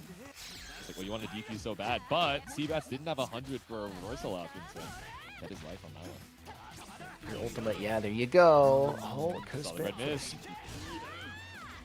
It's alright. All right, now Ultima on set point after quite the reversal of momentum. You got the gun loaded? Okay, good respect from Seabass. The fireball. Yeah, trying to look for the fireball, but got pilled instead. Oh my god. Yeah, that does end your turn. That 6-6B no cancel is usually safe, but Seabass just taking their turn back. Ultimate gets clipped. Right up. Oh. Yeah, caught the throw tech with the 6-6B. Right, Ultimate, you do have DP available, but Seabass has been doing their damnedest to bait it out. Fade away off of the fireball, just trying to see if Ultima lets the 2-3-6C rock. I'm kind of scared of these air fireballs. Like, the gun might shoot you out of the sky. Oh my goodness, the force function still clips. Seabass takes the round. Very Yeah, I dominant, was thinking that was like a actually. little too late, and then it still ended up catching right above the ground. So. All right, final Oh, game, here we final go. round. Yeah. Oh, you thought I was going to do 2-3-6C? No. Check out my other obnoxious round start option. Yep. No fear from the Seabass guy. How does he do it?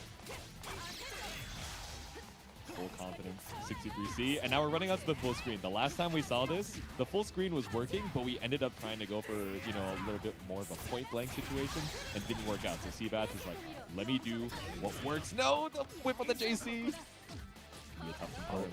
What? Oh, no. Ultima should just kept on keeping on. There's no meteorless reversal for Phonon, but the meaty from Seabass, they might still be able to take the set. Yeah, it's scale, but we weren't holding to tech. There were so many 5As there, so they're prorating the combo quite a bit. CS available, but, you know, at the full screen, it's not going to get you a freeway in. Prayer, Ultima, no CS available, has to watch out for the 3C. Don't just run the shield for it, but no, it's not fast enough to whip punish. Ultima just spending everything once their turn. Gold throw is not tagged. Yeah. I mean, we spent all this meter, but you still don't have enough meter for the reversal. Armors through the 2A mash and is able to block the fireball in time. It's a big whip from Seabass, and we see the red, but still gets caught with the falling fireball. Seabass brings it back, but Ultima gave him one hell of a run for his money. Oh, Ultima. I can't imagine that was anything other than like a DP that got misinput as a 2-3-6. That is tragic, but I'm seeing the game plan come together. I think if they're a little more comfortable just dash blocking, you know, not committing as much to calling out a 3C or a fireball, that would have been a completely different story. I'm super excited for them next week. Exactly. And there were some situations where we saw that Ultima had like that fully loaded gun of 200 meter and, you know, had kind of tunnel visioned on, okay, 2-3-6C is how I use EX. But there were a couple situations where, you know, I think he had waited out and staggered to bait out a green shield from Seabass. But instead of, you know, looking for 2-3-6C and extending that turn and giving that grid, maybe a little more 2-1-4, right? You know, just looking for these grid break opportunities if your opponent is showing like a predictable timing with their shields. But it's time for our next set, another tier 3 with Scam Likely versus Dink. Right, Dink. Will Dink continue the streak of like 4-1? Will it be a 5-1 or will Scam likely put the kibosh on that? Already looking pretty good. Yeah, I don't know. Both of these guys have gone into day number 2 with like significant improvements, I think, to the game plan. Like Dink has really tuned up the combo, so is not giving away any free opportunities when he scores that first hit. And Scam just looks so much more comfortable playing the zoning playstyle. But as soon as we try and JC our way in, Dink finds an opportune match. Oh, not confident in the hit. Tries to cancel into increase 2C. Oh, that's tragic. Yep. Didn't know you still had the shield slam. 2-1-4. We're gonna backdash the ICJC. And Scam sets a gem. Mike very respectful here. Oh, dodges out of the Beedrill, so they just have to worry about the mid hit, and that is minus on block, so Dink gonna get a full punish here. No backdash and waits out the DP as well, but Dink, no, that's not the Okay. jump that we needed, but it's all good. We jump in one more time for first round. I think that was supposed to be a 2-1-4B, but he just got up at JB instead. But we clutch it up. I It's see, I all see. right. Scam likely stuck in the corner. When he get a flash kick, the 2C max range, actually crazy with it. Yeah, that's a good confirm too, right? Just seeing, oh, okay, this is a really far confirm. My BNB is not going to work. Let me just get the knockdown and push you back to full screen. But you try to meet you with the 5C, but still Dink spacing himself out of these V-drills every time. Alright, but Dink just going full screen, trying to concentrate, and that slow ball is going to give Dink the cycle because Scam didn't contest. Does take A little off on the timing too, yeah. Tried to slam through the ball, but still gets counter hit by it, and you gotta watch the gem too obscured by the A-ball. Yeah, I hate when that happens, but Scam likely still in the driver's seat, has CS. Dink just spends 100, says, get off me. Oops. All right, Scam playing the keep away really well here to tie up the rounds. Did you succeed? Like, maybe he meant for it, but Yeah. like Mike's getting a lot of weird and misinputs, but that's alright. Yeah, right. That's easy to fix. But Scam likely is just so good at dancing around Mike's defensive habits here. Gets another solid hit. Ooh, that tried. That's supposed to be like a run-up B-drill. Huge hard partitioning in tier 3. I did hear mention of a gem bridge yesterday. So I also drill. There we go. No, just a little bit too far off of the 5A. But at least we're getting the right spacing for B-drill to actually connect this time. Now we set up the disco. Party time, fade away, but Dink is very content to hold down back here, I say, as Scam makes a late approach on the disco active frames and catches Dink mashing for game 1. Dink is doing a lot of long, staggerable strings, right? Just wants to frame trap Scam to death, but because of that, Scam is like, okay, I'll flash kick on a gap. It's fine. Yep, exactly. Oh my Yeah, god. I'll flash kick run. Sorry, I Flash kick. don't know if that's what you actually wanted. Like, maybe your heart is on your sleeve like that, but my my understanding Oh my is- god. Okay, never mind. You're actually just doing it. That's not a misinput. Look. This is your soul on the line. Scam is letting the intrusive thoughts win, and I'm all here for it, dude. This gem pressure is crazy. Slow ball to get their turn back. Oh. Yeah, the spacing. Tried to charge through with the 2C and maybe leverage some of that. No, you blocked the V-drill. You had the right idea. I mean, I guess we did have meter afterwards to like see laser and keep our turn up. So just trying to make sure that we can keep you in the corner, but didn't hold up the FF long enough. That's unless you know like the specific timings for the disco ball there, that is a lose-lose situation. Like you either get blocks done for the 2FF or you just die to something else. Yeah. Saw a Baron 6C there. I wonder if we thought we had the 100 and we were looking for 2-6C, but like you said, Scam on set point, draws first blood. Okay, fade away JB. Ooh. Oh. Alright, Mike. Oh no, they didn't get No. the 60. Oh, the 6XP keeps up trade. Okay. Okay, life is good. No, life could be better. Yeah, like when you get a hit like that, you're already like one bounce down. So Scam likely is just so good at pressuring Mike here though. What a mash though. Double slam, we got you in the corner, no CS. Instantly teched. Mike, these mashes are so crazy from Mike. He wants Yeah, this he's so not- bad. If we block JC and we're like, all right, I'm sending 2A, I'm like, me personally, I would be terrified. But hopefully your bravery brings you at least one other round, still just sending up the A ball. And so many times we've been trying to dash block into the gems to try and get you out, but 5C does not make purchase after the hit. You're dead. No, Scam likely not Yeah. confident. They could have just done Smarter into IW, but Mike still gets Yeah. a chance. Fender, maybe a flash kick into C-Drill, but unfortunately not quite able to secure the job as Dink with the J2C ties up the rounds once more. It's still set point Scam, but Dink gets another chance. That dive kick was so scary. I cannot believe that worked out for Mike. But Scam just holding 9, making Mike sweat a little bit. 5CC and this Mender here gets a gem as well. Ooh. Yeah, we back-tech, so I think the big grid swing ended up losing the cycle, but it might have also given us the opportunity to get that hit, so I think if you're Dink, you'll take it. You still have 100 available for 2-3-16. Oh my goodness. I can't believe I traded like that. Oh Oh, no, that was terribly timed for Mike. Gonna spend the 100-meter, but get clipped immediately out of the startup. Ooh. Yeah, you see the little electric shock off of the CS. It means your opponent's already starting up their grab, but Dink just didn't react in time.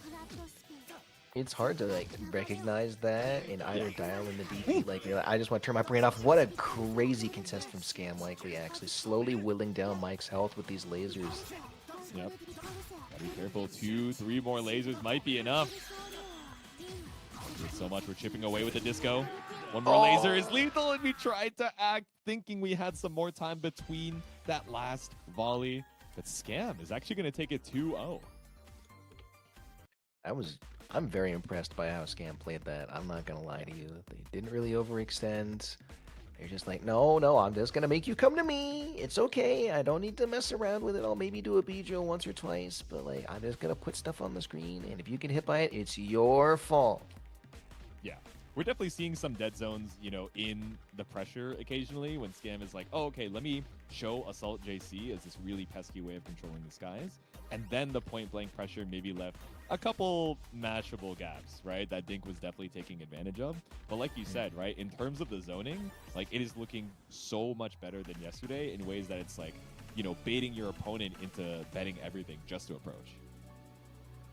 All right, we've got the Grand Blue Grudge match here, Jade-Su. Yep. Zippy versus BSG. Yeah, so I forget if we saw them yesterday on the stream as well. I think we might have, if I'm not mistaken. But yeah, this Izumi has been like the terror of this tier. Everybody went into their chats afterwards and they were like, Coach, please tell me what to do against Izumi. I need an answer to this bubble shenanigans. And even with some of that counterplay, Zippy has still been going on a tear today. Yeah, Zippy is just very good at, much like Diaphon, punish the whip throw with an Assault JC. Zippy probably gonna put him in the fun bubble. Yep. Right, straight away, set the bubble. Yeah. Oh, no, but another attack. It doesn't disappear. It's still there. Yep. Yeah. We love Dizzy, don't we? It's our favorite Guilty yeah. Gear character. Oh, you're gonna, but no punish. Yeah, maybe thought there was just a little bit longer in the animation, but ends up dropping the DP punish. So BSG with a stray lariat. Actually able to get something started here with the overhead. This couldn't be going better for BSG. Actually gets all that meter back with the Celestial 3K off the overhead starter as well. If they win the next one, oh, so close. Yep. Good confidence into it. Rekka maybe looking to try and bait a guard thrust or a BO, but Zippy doesn't bite. Instead, gets opened up by the bomb detonation. Ooh. Oh, yeah. the bubble breath goes right through the C fireball. Too many projectiles for one C fireball to handle, and Zippy takes that round right back. Yep. Jimmy trying to get out of tech with BSG holding on strong. BSG. The awareness from both these players of the cycle dynamics at play, right? Just saying, if I mash here and I'm correct, I win the cycle guaranteed and I get a combo. Yeah. Like it's worth it to, risk a little bit here because the reward is absolutely worth it. CS keeps her turn. Trying to figure out a reversal, but the frame trap, Rekka, Zippy, a little too antsy to take their turn back with the CS. I mean, you have Celestial for extra damage, and you're going to need it, to try and even up this health lead, but Assault JC starter is a good start. You run down the time of the refresh Celestial as well. And again, Zippy timing their offensive RPS to be right before the cycle takes over so they get Celestial for an even longer period of time, and they're going to get so much damage here. Yeah, we got Elippy on the board. Oh my god, this is the third Celestial in a row. BSG really not trying to risk getting grid broken and, stealing this back. And to hold down back. What a contest! You're not going to steal this round back, are you? 'Cause you can. Do you want to spend the 200? There we go. Oh no! It dropped! Are we dead ass? Oh, he doesn't bite. He doesn't bite on the throw bait. Zippy still has to work a little bit harder. 200 meter available, so we go for EX Bubble Guard. Zippy does not have the health advantage right now, but checks you with the overhead, but still not quite able to kill. We drop into a 2B as Zippy just barely scrambles to secure game 1. Can y'all calm down? Like, can you calm down? I'm getting up there, all right? I heart can't take this. That's what I'm saying, man. I really didn't think the IW was going to drop. I have to look back and see what actually happened there, but for BSG kind of kicking himself a little bit there, just looking for that guaranteed kill heading to game 2. Lots of shields from BSG here. Gonna handle in the cycle. Let's see if he has something to say about it. The frame trap. Rekka understands that if I give up the cycle, I want to make you sweat for it. No full combo roll.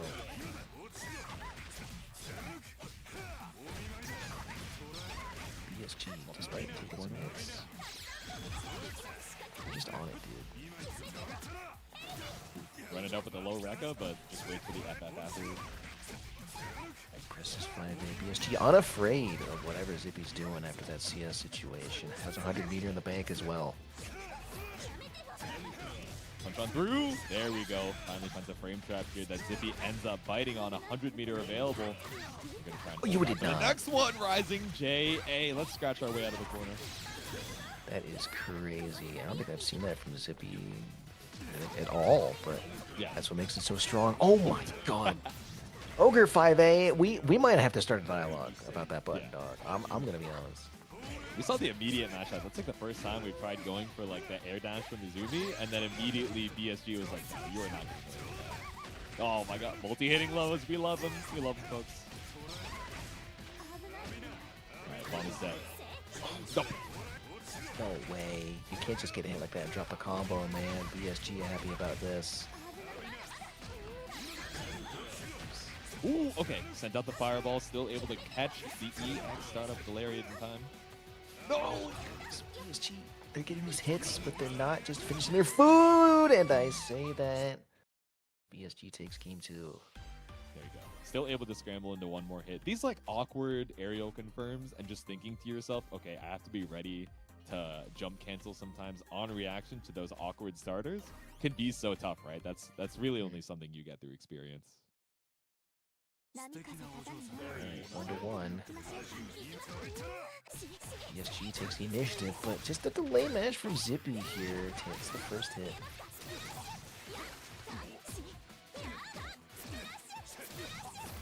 The punishes from Zippy with the Rekka are so strong, man.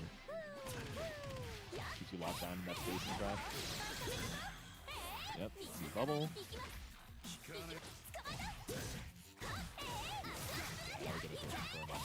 I mean, we had the throw confirm before, but just a little bit of extra damage off the C bubble, and we set it back up once more. We're looking for an opportunity to CS and get that, meter, but no, if we can find the kill off the throw and put ourselves on set point, that's just fine. Going overhead this time, BSG. They get the initiative, but Zippy just always finds a way to get out, it feels like. I was surprised that the JC still ended up being able to trade there. I thought that we were going to find a backdash anti-air from BSG. Quite Zippy still able to make the most out of it with the 2-3-6C. Oh, that was disgusting! That was not okay! Bro, you whip the air dash and BSG is like, all right, my time, and then gets caught up with the bubbles, bro. I can't believe this. Still taking their time as they pull up from the other side of the screen. Now Zippy with one more hit should be enough with a 200 in the bank. Don't even, oh, you do need to spend right after the wreck up for that last HP. Zippy takes it 2-1. Combo lasted forever, man. I'm like, oh, this is mid-screen. Like, it might not actually, but no, he just died. He actually just died. That's crazy. He might be the best Izumi in America. Like, I don't know. He might be. He might be, actually. Like, I think he's Someone's the only gonna beat your notable one ass that I for can think one, of. bro. He's going to pull up into the chat immediately and be like, yo. He's gonna be like, We gotta he's gonna be talk. like, yeah, that's why you hate me, man. Yeah, that's why you hate me. Yeah, He's gonna hit me with that. He's gonna be like, No, I why just you think not it's mess with me, curious man? that you hate me so much. Why you don't mess mess with me, man? anymore? You don't Whatever mess do with to me. you, man. Whatever do to you, Hollywood. Yos. You too Hollywood. Yeah, yeah. Too Hollywood, man. You too Hollywood now, yo. So you don't fuck Oh, with me no. anymore, bro. Oh no. Alright, but next we are gonna have Friend versus Jurassic Warrior. That'll be the last match on this stream, and then we're gonna send you guys elsewhere. Let's see it. A little Lundrekia versus Carmine action. You're gonna have to wreck it there. What? Ori is so good at these micro spacings, man. How the hell does she do it? Bro, we actually got Ori in like the prison jumpsuit packet. As soon as we get the 100, we're putting you in crystal jail. So I guess I understand. It's like the Yeah, it's projection if you think about it, because Carmine's the person who puts you in jail, right? Not the other way around. exactly. Yeah. Disgusting. Oh my goodness, Friend. The defense and the DP to get the cycle, or he tries to spend the 100-meter wake up. I think that was Blood Rain, but regardless, Friend gonna get another solid hit. We're able to snipe out. Found a crystal of his own. And now we're just waiting for the 2-2. Nice right. Warriors Nice throw. next. Yep. Ori's not getting hit by like the obvious things. It's really just Friend RPSing at this point, right? Knows how the crystal works. Kind of know the matchup dynamics at play. Friend, though, the defense is so good. Still sent over to the corner now, just walking back. I'm sorry, I didn't mean to invoke the Lord's name in vain, but that 6B increase on the J3B was crazy. Ori gets a blood crystal setup. Friend's got to pick a god and pray. You got Yeah, two but- bombs planted. We're just going for the empty jump in, and we're like, all right, let's send it with the IC-16. Oh my god. I don't know what Ori tried doing there. Maybe 2-2C, but either way, he got caught out by the EX Fireball. I think that was 236C because like it hit Friend still, but the launch Yeah. crystal kept on trucking. Oh my That's goodness, you need to see forward taking the 5BD. Alright, get a little bit of that HP back with the double. Jump over. Oh. Makaji with cross up low. Ori taking game number 1. I love fake overhead into low poke. I love fake overhead into low poke Yes, and to take the round for the yes. first game. God, I love EX. God. Okay, fade away with the JA, but Friend with a bold touchdown still just finds Ori as she lands back down. Yeah, Friend's the chillest guy ever, man. I know he's not frustrated in the slightest. 6-6C from downtown puts you in the crystal. Your cycle for it as well. Look at all the meter on Friend's side. 2-2C.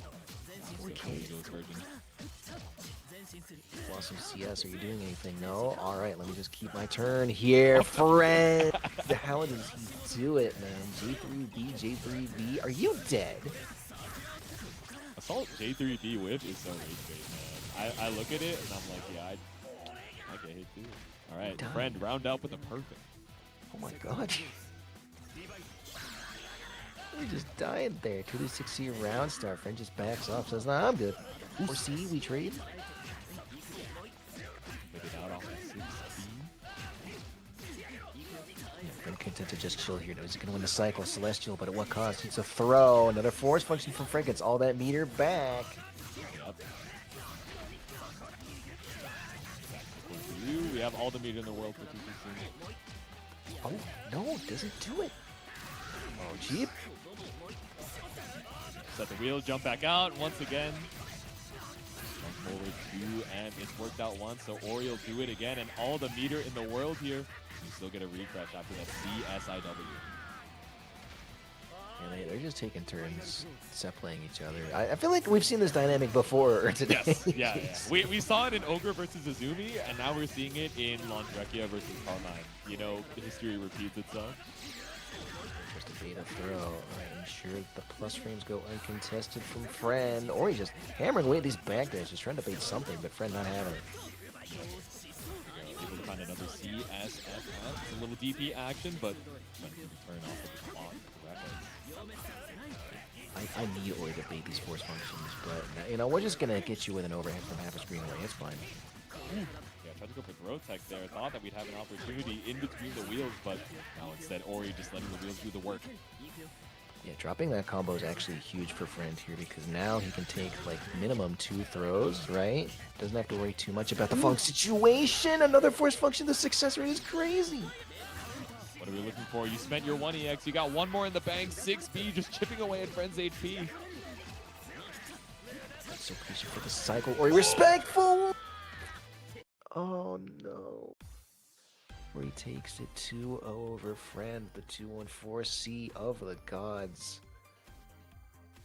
And what a way to end it too, because so many times, I think, 5, 6 times we saw CS into FF, CS into FF, because Ori was committing to running up and doing the 5A to, catch if we were looking for a jump or looking for a throw tech. And in the final interaction of the game, both of them have dialed in on, okay, I've seen this situation too many times before. Friend thinking, okay, you're going to think that I'm looking for, FF, so instead I'm going to take my turn off of 5B. But Ori, actually, I was wondering if the backdash was going to get caught by 5B, but perfectly avoided it and then kills with Blood Rain. So there we go. Another 5 points to Team Tama. As, we still have another round after this, but I think that definitely helps solidify their spot in fighting for that number 1. So, to cut in, there's only really one confirmed spot right now, and unfortunately it is last place with Team Evan. This is pretty confirmed. Every team is way too far ahead for them to catch up. Assuming that they get 20 points and the team they're going against doesn't get anything, they will still be in last. So unfortunately, Team Evan is locked in at the bottom seed, so they'll be going against either... It's a dead heat between Team Mario and Team Tama right now. I see, okay. But everything else is pretty up in the air. Like the middle positions, even like the second to last positions and everything is super up in the air. But that was a really strong day too. That was super sick. I loved it. Yeah. Had a great time. I hope you all had a great time as well. And be sure to, we'll disperse you. We'll scatter you to the winds, right? Like a bunch of seeds or flower petals or whatever. But please be sure to check out the other streams for the event. All the other teams are still playing. At least a few of them are.